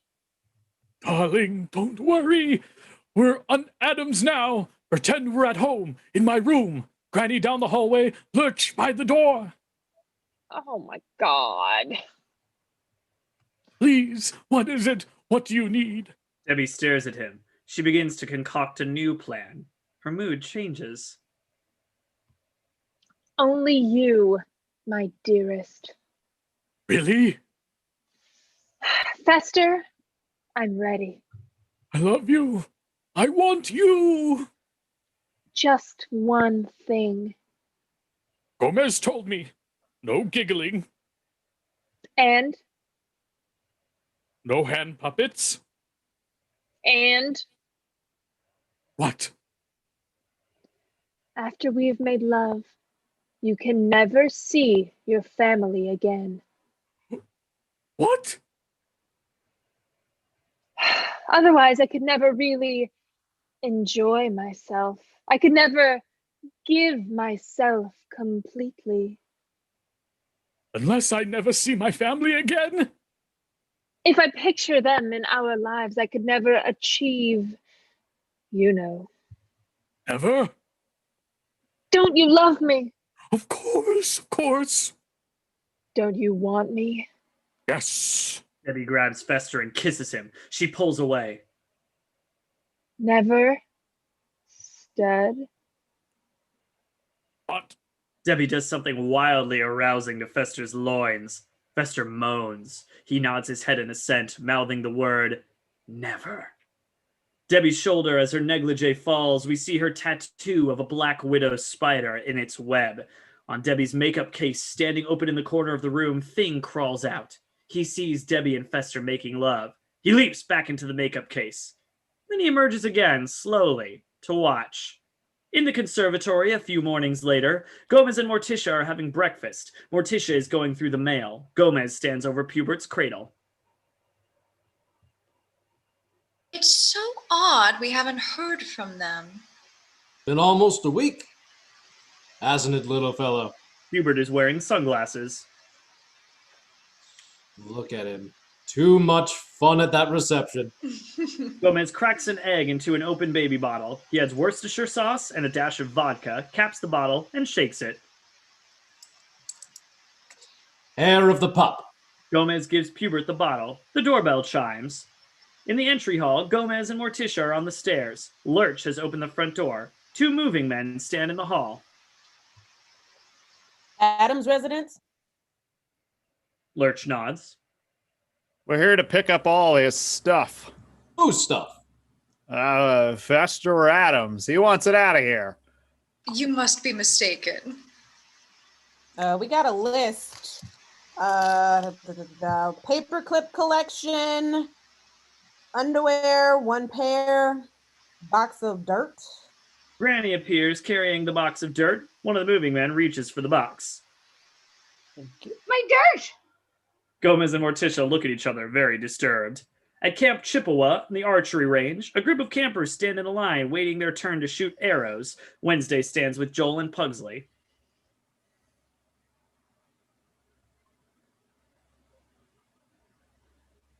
Go. Amanda shoots an arrow. It hits the target. Excellent, Amanda. Next. Joel takes the bow and Gary hands him an arrow. Wednesday is reading a postcard. Dear Wednesday and Pugsley, I love you dearly, but I can never see you again. Go. Without bothering to look, Joel shoots an arrow about 2 feet into the dirt. Good try. Next. Joel passes the bow to Pugsley. Gary hands him an arrow. When you are grown up and very lonely, you will understand. Love, Uncle Fester. That's terrible. It's Debbie. He's a dead man. Go. Pugsley shoots the arrow high into the sky. A bird falls from the blue. A camper picks it up. It's an American bald eagle! But aren't they extinct? Now they are. At the airport tarmac, Debbie strides off of a plane. Fester struggles to keep up with her, carrying her purse and carry-ons. A hearse is parked on the tarmac. A uniformed driver approaches Debbie. Fester wears a lei. Mrs. Addams? Yeah? Your hearse, ma'am. Where's the body? Right there.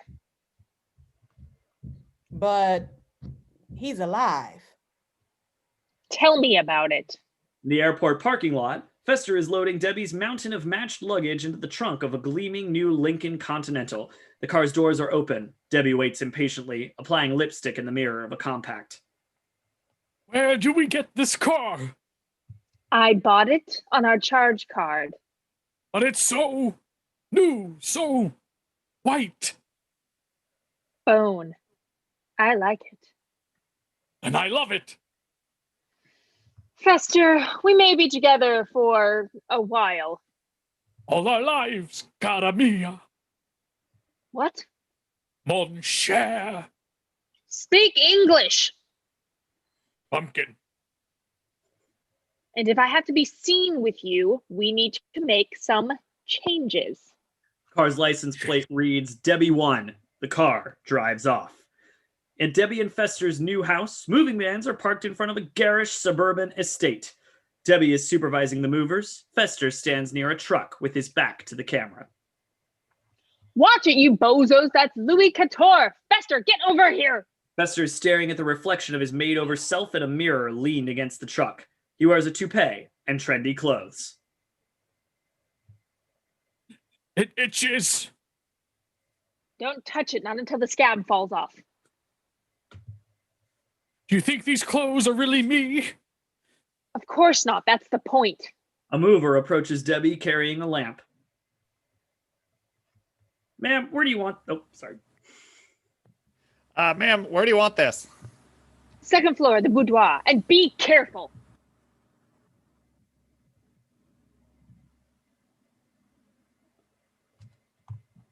I'm her husband. Fester, Give me a kiss. give me a 20. As Fester digs in his pocket for money, the mover walks off. Debbie continues to supervise. Watch it. At the Camp Chippewa Theater, it's a rustic auditorium made of deliberately crude logs and twigs. Becky and Gary sit in the house, in the middle of the seats, which are otherwise empty. A group of campers stands on stage. Gary and Becky are holding clipboards. Heads up, campers. The Jamboree is only 2 weeks away, and now, and you know what that means, clean cabins, creating with clay, and canoes, canoes, canoes. We better get cracking. It's going to be one fun-filled, viciously competitive event for everyone. Remember, our Chippewa motto, winning isn't everything, but it should be. Our time together is drawing to a close, so let's just have more fun than we can humanly stand. Wednesday, Pugsley, and Joel are seated on the floor, hiding behind the last row of seats in the theater. Joel is showing a pack of cards to Wednesday and Pugsley. Got him. Schizos and serial killers. I have almost the whole series. I'm only missing Jack the Ripper and that Zodiac guy. But look.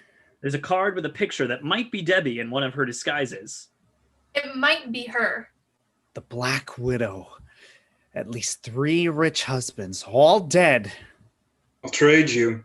For what? Amy Fisher. Back on Gary and Becky. Each year, we conclude our summer with a very special presentation, book, music, and lyrics by... Gary Granger! Stop. The campers on stage realize they should applaud and do so. Yes.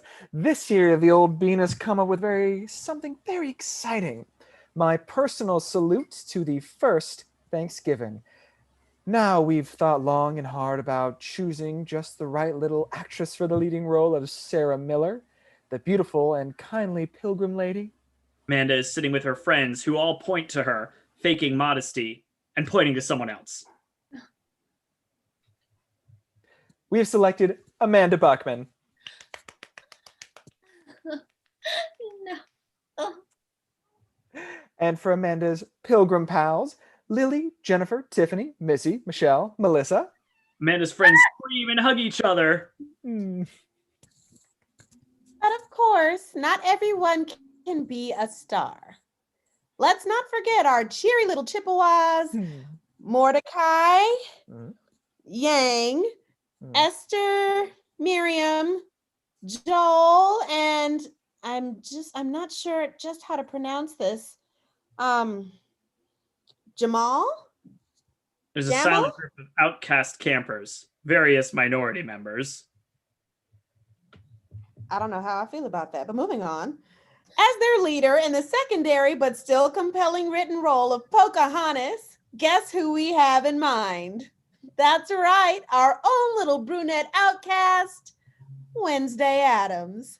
Wednesday is horrified. She disappears below the seats. At Debbie and Fester's house the next day, Gomez, Morticia, and Granny stand outside the front door. Lurch waits by the Addams town car, which is parked by the curb. Morticia holds Pubert. Gomez rings the doorbell, which plays the wedding march. A housekeeper answers the door. We would like to see Debbie and Fester. Miss Debbie! Deborah! In Debbie's house, the Addamses enter the front hall. The entry area is decorated in pure Debbie, with some motel-quality oil paintings and fabric floral arrangements. Gomez, where are we? It looks familiar. Oh, of course. The gates of hell. Debbie appears on the grand spiral staircase in an elaborate white peignoir. Welcome to my home. Rise! We've brought you some housewarming gifts. Lurch holds up a black raven in a cage. Granny holds up a skull. It works anywhere. Might we see my brother? No, he doesn't want to see you, any of you. Or that. Why not? Because he's in love. He's wrapped in a gossamer blanket of ecstasy and he hates your guts. But why? You flaunted yourselves. Your great love affair. You kept him a child. I've made him a man. Let me hear this from his own lips. His lips are busy. Fester cowers at the top of the stairs, out of sight, very torn. You want to talk to these people? Debbie! Debbie delicately strokes her neck and cleavage and stares up at Fester. No! Go away! That is not my brother! Sorry. You have enslaved him. You have placed Fester under some strange sexual spell. I respect that. But please, let us see him. Don't even think about it. You have gone too far. You have married Fester. You have destroyed his spirit. You have taken him from us. All that I could forgive. But, Debbie. What? Pastels? Get out of my house! I beg you, be kind to Fester. Love him. Feed him. Walk him. Hit the road! And if you ever show your faces around here again, we'll have you locked up for trying to visit. Right, Fessy? Right! Luxor, Nixor, burst and burn. What is she doing? Just a curse. Have a nice day. Conchetta holds the door open and the family exits. In a police station, there's a long-suffering police sergeant seated behind the precinct house's main desk. He swigs from a bottle of Pepto-Bismol.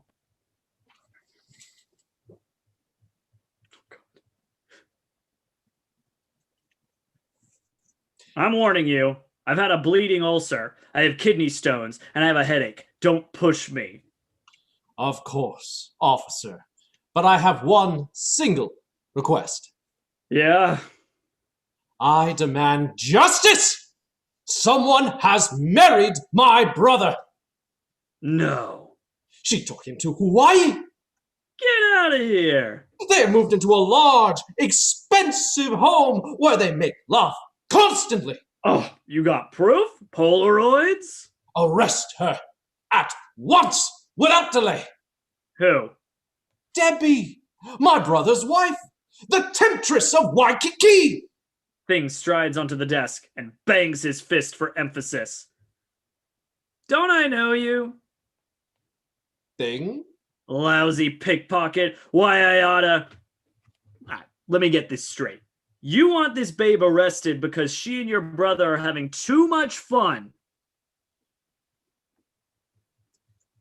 They have a lawn. And a mailbox. They mow. Have you heard enough? Who are you? What are you? Who moved the rock? Officer, you must issue a subpoena.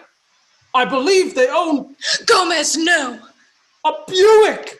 Just leave. Leave quietly. Leave now. Don't make me call the Ringling Brothers.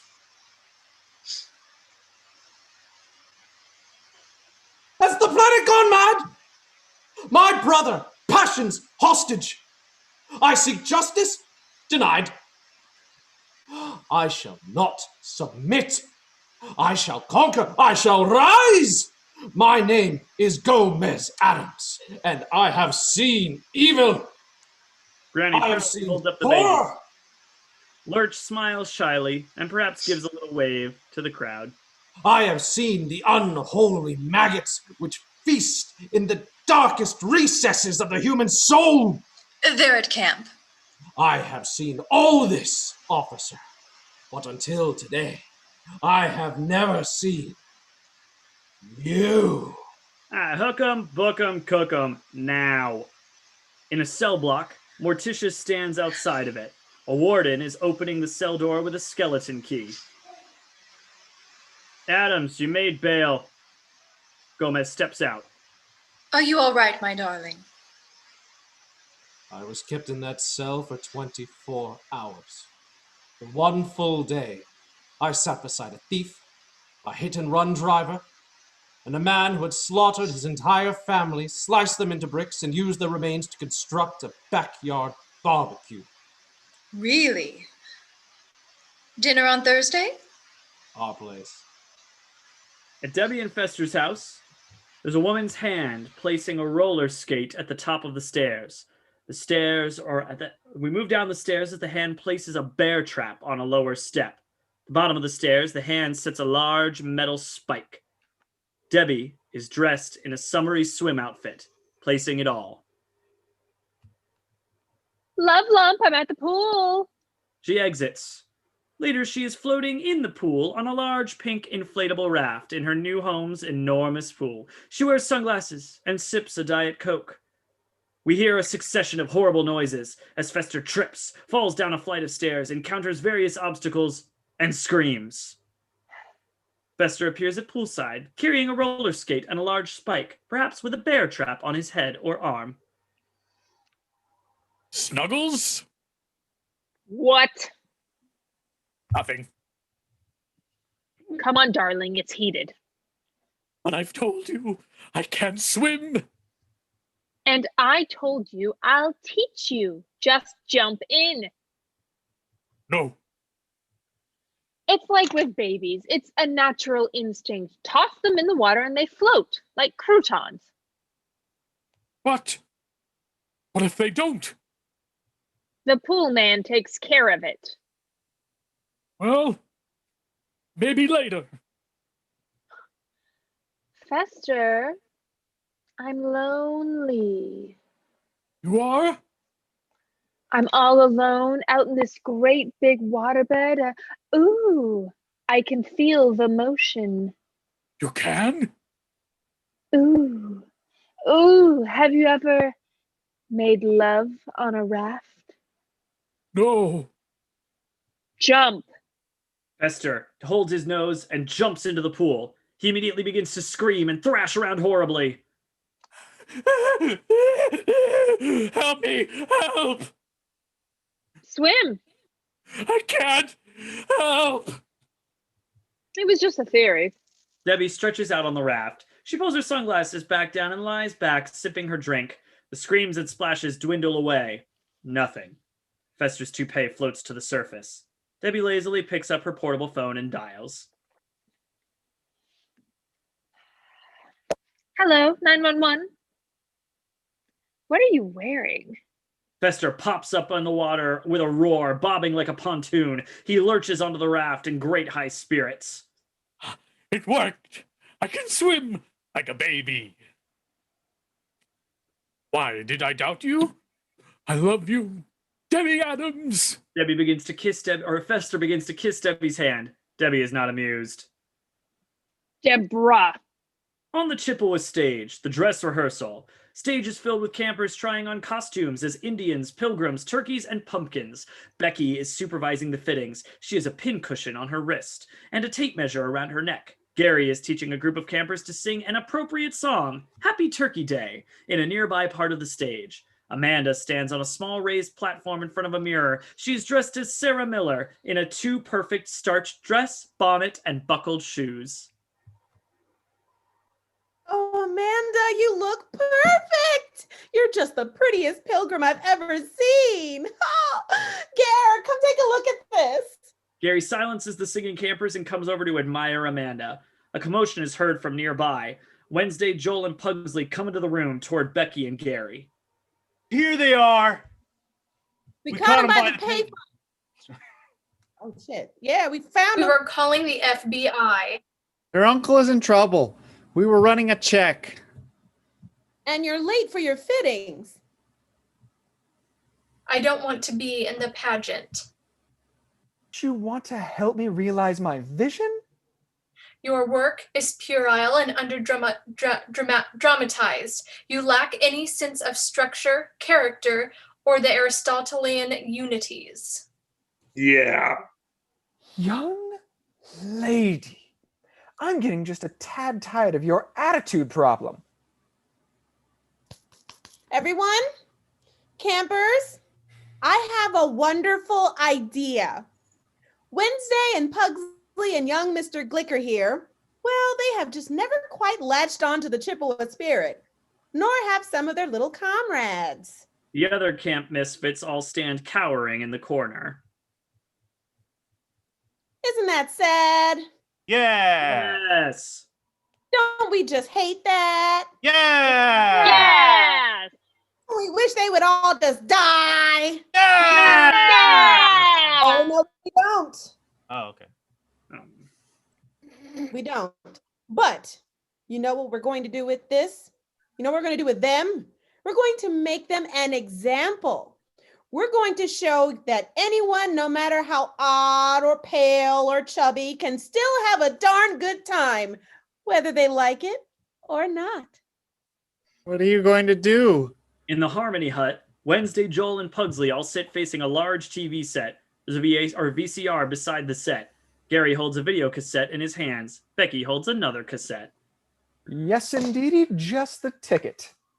Bambi. Lassie, come home. The Little Mermaid. Stop it. He's only a child. Gary smiles as he loads the first cassette into the VCR. Don't worry, we're getting out of here. But it's Disney. In the Harmony Hut, later that night, Gary, Becky, and all the wholesome campers have gathered at the door, which is brightly painted with rainbows and butterflies. The door swings open. Joel and Pugsley emerge, looking like hollow-eyed zombies. Wednesday follows them. Well, good evening. Is there anything you'd like to say to everyone? Yes. And just what might that be? I'm not perky, That's for damn sure. but I want to be. You do. I want to smile and sing and dance and be Pocahontas in Gary's vision. Darling, do you really mean it? Very slowly, for the first time in her life, Wednesday tries to smile. The effect is macabre. Her face seems about to crack. Finally, with great effort, she wears a terrifyingly perfect grin. Isn't she pretty? She's scaring me. Wednesday turns her perky smile on the assembled campers, who all give a gasp and move back. In a passport office, Debbie is at the window, presenting some papers. I'd like to renew my passport, please. I'll be leaving the country very shortly. Very good. Will you be traveling alone? Yes, I'll be a widow. In the nursery, the door swings open. The room is now bright and cheerful, filled with sunlight. Gomez and Morticia look around the room in horror. The wallpaper now features full-color pictures of smiling Disney characters. There's a huge stuffed pastel teddy bear sitting in a corner, surrounded by other cheery stuffed animals.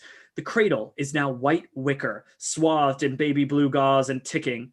The mobile is now by Fisher-Price. Back. Gomez and Morticia do not heed Granny's warning. They hurry to the cradle and peer inside. My baby! Pubert, lying happily in the cradle, is on Muppet sheets. He is now pink-cheeked and radiantly healthy. His hair is in blonde ringlets. He gurgles and coos.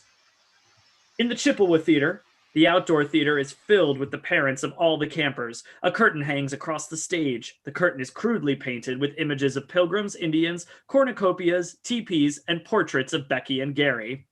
The Buckmans are in the audience, preening. Becky and Gary themselves stand center stage, very dressed up in Talbot-style khaki and plaid yuppie attire. Becky also wears a headband with a feather and Gary wears a pilgrim hat. They share a microphone. Welcome, Chippewa parents and friends.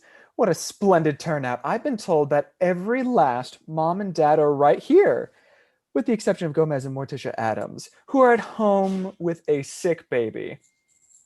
What a shame. Selfish. Each summer, we take the occasion to celebrate a seminal event in American history. In the past years, we have presented stirring musicals and dramatizations of the Battle of Gettysburg, The signing of the Declaration of Independence. the Johnny Carson Farewell. But this year, we depict perhaps the most important day of our shared past, the first Thanksgiving. A day for maize, the Native American word for corn, a terrific turkey dinner, and brotherhood. So white meat and dark meat, take it away. Becky and Gary move to a prompter's box. The curtains part to reveal the town square of a pilgrim village with small thatched huts, flimsy trees, stocks, and a backdrop of painted hills and clouds. A group of campers dressed as turkeys, pumpkins, and ears of corn stands center stage. They begin to sing a song which Gary has composed. Eat us, pilgrims and Indians. Eat us, grab your knives and forks. Eat us on Thanksgiving Day. In the Addams kitchen, Granny is examining Pubert.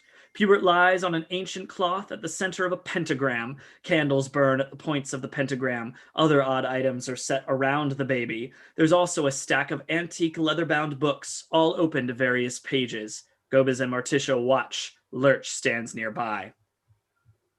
Gravitationito hex.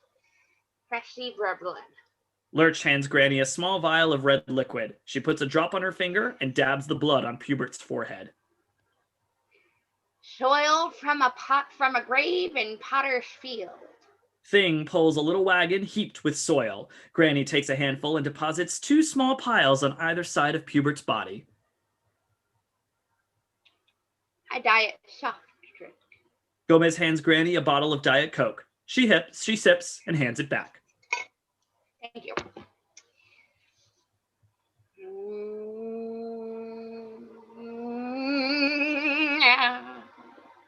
Lumber did send boxes of leather, curd, battle bone, and brain. Bone and brain! He's stubborn. He works on cats. Are you sure this is fresh zebra blood? Was there a date on it? Mama, what are we going to do? Is it hopeless? Here it is. Chapter 18. Infant possession. He is possessed? Warning signs, severe alterations in appearance and personality. Such alterations can become permanent. Permanent? Those golden curls? Those rosy cheeks? That smile? I've seen it before. These terrifying changes are most often the result of a troubled family life, separations, death, and group appearances on game shows. Separations? You mean... Fester. Bingo! This kid knows that something's not right around here, and unless Fester comes back, we're talking dimples. Not in this house! He could stay this way for years. Forever. He could become a lawyer. I won't listen. An orthodontist. Mama, stop! President. Lurch staggers and groans. Morticia shuts her eyes. Gomez staggers to his knees and cries out to the heavens. Please, I beg you, take me. Gomez faints. In Debbie's bedroom, Debbie is trying on a black veil and admiring herself in the mirror. Thank you. It was a senseless tragedy. There's a bomb which Debbie has placed on the bed. Debbie checks the clock on the wall. It is 5:30. She sets the digital readout on the bomb for 6:30. Then she places the now ticking bomb into a lavish gift box and puts on the lid. Sugar Bear. Fester is outside on the lawn, riding on a John Deere lawnmower. Debbie and Fester's kitchen, Fester has now changed into oven mitts and an apron, both covered with frills and hearts. He's busily preparing an anniversary dinner. Debbie steps into the kitchen, carrying the gift box containing the bomb. She's very dressed up. Angel, I'm going out for just a minute. I forgot the champagne. Our 3-week anniversary. I'll go. No, you're working hard enough. I'm going to leave your present on the table. Don't peek. Oh, please, please. What is it? Is it string? You never know. Is it a dog toy? Just you wait. Is it a bomb? What? I know. Wait for my birthday. Do you have my list?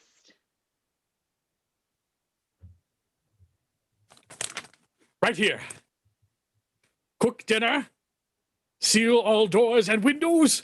Turn on all the gas jets. Wait for Debbie. Check. Oh, Fester, let me just look at you. I always want to remember you just this way. What do you mean? Rich, will you miss me? But you'll be right back, won't you? Debbie picks up several suitcases. Of course. Thing is outside the window, watching all of this. At the Chippewa Theater, the Thanksgiving pageant continues. A long wooden table has now been set up across the stage, topped with a papier-mâché feast. Amanda, dressed as Sarah Miller, stands at center stage. A group of Amanda's friends sit at the table and stand stage left, all dressed as pilgrims. I am so glad we invited the Chippewas to join with us for this holiday meal. Remember, these savages are our guests. We must not be surprised at any of their strange customs. The Buckmans are in the audience, beaming proudly. So beautiful and bright. Worth every penny. After all, they have not had our advantages, such as fine schools, libraries full of books, shampoo. Amanda Buckman, 13 and thin. Wednesday walks on from stage right, dressed as Pocahontas. The Buckman, or Don and Ellen, look very wary. An Indian. Enough said. Beside Wednesday stands Joel, wearing an Indian loincloth over his boxer shorts, a beaded breastplate over his V-neck t-shirt, tube socks, and moccasins. The Glickers in the audience slump down and cover their faces. As Joel appears in his Chippewa outfit, the Glickers cringe. 20 grand for summer camp. And he's Mr. Woohoo. The other misfit children follow Wednesday and Joel, all dressed as Indians. How? I am Pocahontas, a Chippewa maiden. And I am Running Bear, betrothed to Pocahontas in the play. Your son. Don't start. We have brought a special gift for this holiday feast. Pugsley walks on, dressed as a turkey. I am a turkey. Kill me! Gary and Becky are in the prompter's box. Becky clutches Gary's arm, thrilled at watching his vision. What a thoughtful gift! Why, you are as civilized as we, except we wear shoes and have last names. Welcome to our table, our new primitive friends. Thank you, Sarah Miller. You are the most beautiful person I have ever seen. Your hair is the color of the sun. Your skin is like fresh milk, and everyone loves you. Stop. Sit. Shh. She's a star. The Indians and pilgrims all move toward the table. Wait. Becky looks up in her script. Wednesday has begun to deviate from the text. What? We cannot break bread with you. Huh? Becky. You have taken the land which is rightfully ours. Years from now, my people will be forced to live in mobile homes, on reservations. Your people will wear cardigans and drink highballs. We will sell our bracelets by the roadside. You will play golf and enjoy hot hors d'oeuvres. My people will have pain and degradation. Your people will have stick shifts. The gods of my tribe have spoken. They have said, do not trust the pilgrims, especially Sarah Miller. One of the Indian misfits begins to pound his drum rhythmically. Gary? Becky and Gary are very upset. The Buckmans look very confused. Wednesday. And for all these reasons, I have decided to scalp you and burn your village to the ground. The Orthodox boy shoots a flaming arrow into one of the papier-mâché huts. The roof is set ablaze. With wild war cries, all of the Indians run at the pilgrims and start to wrestle with them and hit them with their papier-mâché tomahawks. The pilgrims all start screaming and try to run off stage. Amanda is covered with suction cup arrows. Becky! Gary and Becky, livid, are in the prompter's box. Children! Campers! Stop it! You're destroying my text! Someone shoots another flaming arrow into the prompter's box. Gary and Becky duck. The boy in the wheelchair and some of the other misfits begin to circle Amanda, tying her with a rope.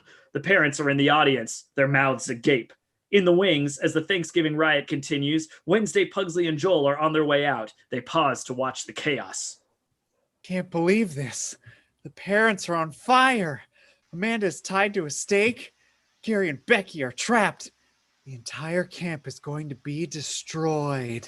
Echoing her earlier scene, Wednesday smiles. This time, she's really happy. In Fester and Debbie's dining room, Fester is seated at the table, which has two elaborate place settings, candlelight and a floral arrangement. The gift box containing the bomb sits between Fester and the other place setting. Fester tries to look upbeat as he waits. The time reads 20 after 6. In a roadhouse, we're in a garishly lit, seedy roadhouse with a nautical theme. Shrimping nets, lobster pots, and ship's wheels accent the decor. Debbie is seated at a large round table with at least 8 sailors. She has her arms around the 2 nearest sailors and everyone is guzzling champagne. Debbie and the sailors are raunchily singing, "Do You Think I'm Sexy?" Wait, hold it. What time is it? 6:25? Oops, gotta go. The sailors all beg Debbie to stay. Oh, come on, stay. Wait here. It's my anniversary. I'll be right back. Your husband is a very lucky man. Don't say that. Debbie starts to leave the roadhouse. In the Lincoln Continental, Debbie is at the wheel of her car. She's rehearsing her grief. But officer, my husband was in that house.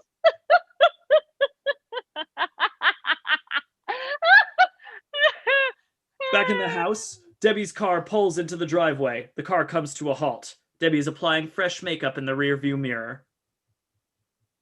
He was a wonderful man. Faster! In the house explodes with a roar into a geyser of flame and debris. As Debbie calmly finishes her makeup in the rearview mirror, the explosion subsides. She parks her car at the end of the driveway. She leaves the motor running and steps out. Debbie stands facing the flames and billowing black smoke, which are all that remain of her house. Help. Help. Suddenly, from out of the smoke steps Fester, carrying a roast on a silver platter. His clothing is in tatters, and he is somewhat charred and covered with soot, but he is otherwise in perfect health. He approaches Debbie. Sweetheart, did you get the champagne? Debbie reaches into her purse and pulls out a fairly hefty revolver. She points it at Fester. Freeze! Ooky? Who are you? What are you? I'm your husband. I tried to make it look like an accident. I tried to give you some dignity, but oh no, not you. What are you saying? In the Lincoln Continental, we see a hand on the steering wheel. The car is slowly moving forward toward Debbie and Fester. Outside the house, I'm saying that our marriage is a ridiculous sham. I'm saying I want you dead and I want your money. But, you don't love me?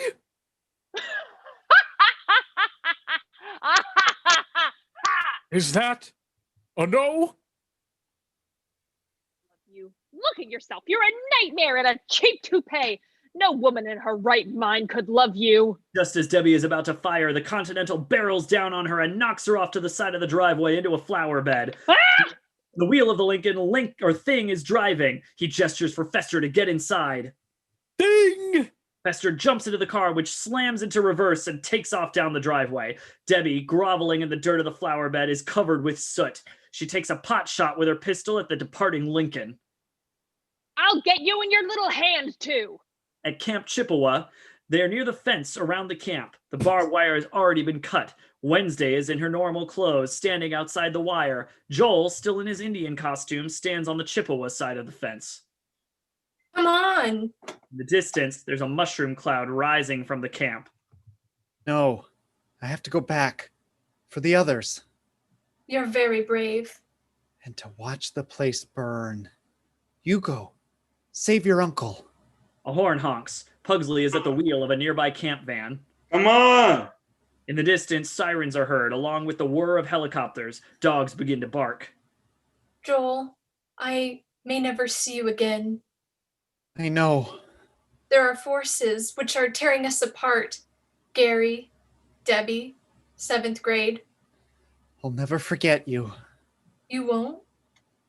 You're too weird. We'll always have tonight. And Chippewa. And this. Joel holds up a plastic and metal object. What is it? Amanda's retainer. Joel hands the retainer to Wednesday. She's very touched. Cara mia. Mon cher. Joel and Wednesday lean forward over the fence for a brief kiss. Immediately afterwards, they both solemnly wipe their mouths. In the nursery, Morticia sits in the now cheerful room beside the cradle. She holds a children's book in her lap. She is trying to read aloud to Pubert. We looked. Then we saw him step up on the mat. We looked. And we saw him. The cat. In the hat. Are you enjoying this? Pubert is smiling and cooing. To think, a child of mine. I know it is wet, and the sun is not sunny, but we can have lots of good fun. That is funny. Oh no, he lives. Granny enters very agitated. Come on! It's Gomez! In Morticia and Gomez's bedroom, Gomez is lying in bed, deathly ill. He wears pajamas and a fez. His bed is surrounded with arcane medical instruments. Morticia holds his hand. Granny tries to feed him soup. Esther. Esther. Lie still, mon cher. No. Have some soup. Just a taste before it clots. Gomez refuses the soup. Sing low, sweet chariot, coming for to carry me home. Gomez tries to punctuate this hymn with finger snaps, as in the Addams Family theme. His fingers won't snap. My baby is ill, and my husband is dying. Oh, Mama, what shall I do? Oh. He's got a black dress. Suddenly, the bedroom door swings open. Fester appears. Gomez! Morticia! Granny! Fester! Esther? Where is Esther? He's right here, mon cher. Fester kneels beside Gomez. It's me, Gomez. I've tried to be someone I'm not. Someone terrible, someone wrong, someone clean. I live in shame and the suburbs. But you belong to Debbie. You are Debbie's love toy. You are Mr. Debbie! I'm an Addams. Fester solemnly places Gomez's hand on his bald head. Fester! The men embrace as Morticia beams tearfully. Oh, Mama. Can you ever forgive me for all I've done? The betrayal, the destruction of our most sacred bond, and most worst of all. What? I sent the children to camp. Wednesday and Pugsley appear at the door. Uncle Fester! Children! Pugsley runs to Uncle Fester and hugs him. Wednesday holds back. My darling! You sent us to camp. I'm an animal. They made us sing. Wednesday sighs and runs to Fester and hugs him. Everyone is now on or around the bed. My own dear family, how I've missed you all. Lurch, standing by the door, looks a little lonely. Every last one of you. Lurch joins the crowd on the bed. Thing is standing in the doorway. My savior! Thing scampers over and hurls himself onto the bed, onto Fester's head. Oh, Gomez, our family, together at last, 3 generations above ground. In-laws.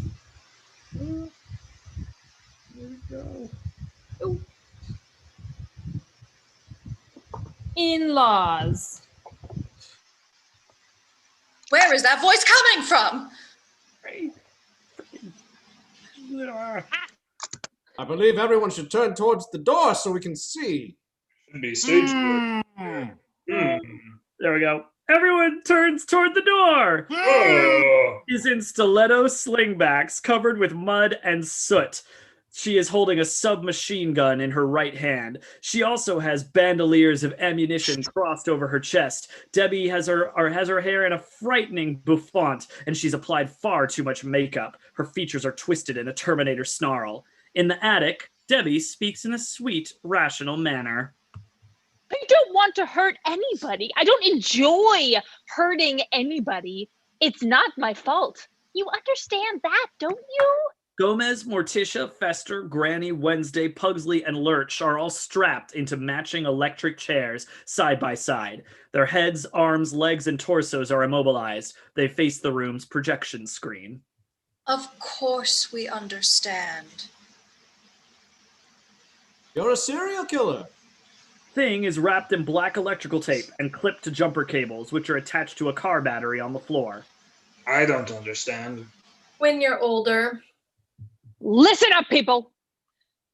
I don't like guns or bombs or electric chairs, but sometimes people just won't listen. So I have to use persuasion and slides. Projection screen clicks. We see a picture of a wholesome middle-aged couple. My parents, Sharon and Dave, doting, generous, or were they? All I ever wanted was a Ballerina Barbie in her pretty pink tutu. My birthday, I was 10. And do you know what they got me? Do you know? Click. A slide appears of a Barbie doll in a bathing suit with a tan. Malibu Barbie. That's not what I wanted. That's not who I was. I was a ballerina, graceful, delicate. Go. Click. The slide switches to a picture of a suburban house in flames. Malibu Barbie. Nightmare. Pan. Click. A slide appears of a handsome man dressed as a surgeon. My first husband, the heart surgeon, all day long. Coronaries, transplants. What about your needs? Sorry about dinner, Deb. The Pope has a cold. The slide changes to a photo of the surgeon cowering, raising his arms to ward off an assailant. The shadow of an axe falls across his body. Axe, Debbie. An axe? That takes me back. The slide changes to a shot of a stalwart, Reagan-looking man in a business suit, posed before an American flag. Husband number 2, the senator. He loved his state. He loved his country. But what about Debbie? Lurch nods sympathetically. Sorry, Debbie. No Mercedes this year. We have to set an example. Oh yeah, set this. The slide changes to a shot of the senator in the driveway of his home, backing away in terror, illuminated by the headlights of an oncoming Mercedes. Love and marriage. Hit and run. Click. Debbie flips on the final slide, a portrait of herself and Fester from the wedding. My last husband. My latest husband. My late husband. Fester. Fool! The lover. The husband? The corpse. And his adorable family. You took me in. You accepted me. You gave me a wedding. But did any of you love me? Really love me? And? All I ever wanted was love. Just love. All I wanted was to be Debbie. A Hollywood wife. Debbie. The overdressed widow. And maybe someday, in my schoolgirl dreams, Debbie, the abusive mom. Was I so wrong? So I killed. So I maimed. Aren't I a human being like everyone else? Don't I yearn and ache and shop? Don't I deserve love and jewelry? Debbie moves to a large industrial switch on the wall. The switch is connected by a complicated array of wires to all the electric chairs. She raises the lever on the switch. Adieu, mon cher. Adios, cara mia. Debbie, please. I'm the oldest. I've lived a long, full life. Let me live. I'll show you around. Sorry. Debbie! Let them go! Take me and my money, and for what I've done, I deserve to die. That's too sweet. But we couldn't. He sent us to camp. You never loved me, did you? You didn't mean a word you said about wanting me, needing me, visiting my grave. Not a word. Well, it's your loss, because I did love you. I knew that sacred emotion, and what did you have? Bloodlust and spite, and the fever to kill. It isn't enough. Esther. Don't judge. Goodbye, everyone. Wish me luck. Good luck. Good luck. Debbie pulls the lever. Instead of the electric chairs going off, the current all flows into Debbie's body via the lever. She is completely illuminated and rises several feet off the floor. She is electrocuted in a dazzling shower of sparks. The faces of the family are illuminated by the fireworks. They are dazzled. All that is left of Debbie is a pile of gaudy earrings, spike heels, and charge cards. Pubert, now restored to his former macabre self, is tangled in the wires from the electric chairs and has been chewing on them. He was responsible for reversing the current and electrifying Debbie. In the second floor corridor, 9 months later, Pugsley holds Pubert in his lap. They seem very friendly. Hi, Pubert. Hi, baby. It's your birthday. Morticia and Gomez are in the doorway watching this touching. I think we were worried. Perhaps Debbie taught us all something. Something about love. Gomez kisses Morticia's hand, and they exit. Wednesday is holding out an Addams Town Car pull toy. Here, Pubert. Here's a present. I love you. Pugsley holds Pubert down, and he begins to crawl toward Wednesday, who moves the pull toy along on a string. Pubert crawls towards a scimitar as it slices down just behind him. He continues to crawl as a series of blades almost slice him as he moves along. There's a gaping, ragged hole in the floor. Pubert crawls across a rickety 2x4 placed over the hole. 2 bowling balls hit each other just as Pubert passes. Finally, a safe falls from above, crashing onto the floor just as Pubert passes. Finally, Pubert reaches Wednesday. She's disgusted. She hands him the pull toy. Here, happy birthday. In the great room, it is decorated with black balloons and dusty, sagging crepe paper for Pubert's first birthday party. Fester, Wednesday, and Pugsley are wrapping gifts. A birthday party! What a treat! And to think I might have missed all this! What was I thinking of? Physical pleasure. Uncle Fester, do you miss Debbie? Well, sometimes, late at night, I remember how she'd turn to me and say, Jesus, Fester, go back to your room. Margaret and cousin It enter. It pushes What in a stroller. Are we late? Not at all. We're just getting ready. I hope no one minds. We've brought along a guest. A woman enters in a nanny uniform. She wears a coat and hat. This is our new nanny, Dementia. Dementia removes her hat. She is gleamingly bald. She gazes at Fester. Fester is love-struck. How do you do? In the great room, Gomez stands with a glass of champagne. A toast to the glorious mysteries of life, to all that binds a family as one, to mirth, to merriment, to manslaughter. Here, here. Yeah. To dear friends. To Margaret. new Oh. Go ahead. Dear friends, to dear friends. Margaret raises her champagne glass. To new friends. Fester and Dementia raise their glasses. To youth. Wednesday and Joel raise their glasses. Joel is now dressed just like Gomez in a velvet smoking jacket with his hair slicked back. How do I look? Disturbing. Passion. To paradise. To pain. Tonight. Gomez and Morticia begin to entwine their arms for a sensuous toast. Make way for the birthday boy. Granny enters carrying Pubert. Pugsley follows, wheeling in the cake. Everyone gathers around the cake, oohing and awing. Thing, will you do the honors? Thing lights the single candle on the cake, which reads, Happy birthday, Pubert. Lurch is at the organ. He's wearing a jolly cone-shaped party hat. He strikes up, Happy birthday. Happy birthday to you.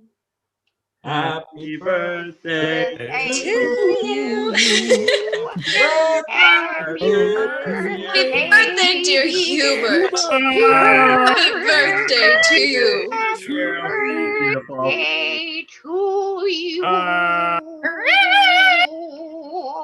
Granny holds Pubert close to the candle so he can blow it out. As the song ends, there is a pause. Then, as Pubert blows out his candle, a huge fireball explodes in the house, filling every window with bright orange flame. The entire house glows and seems about to blow apart.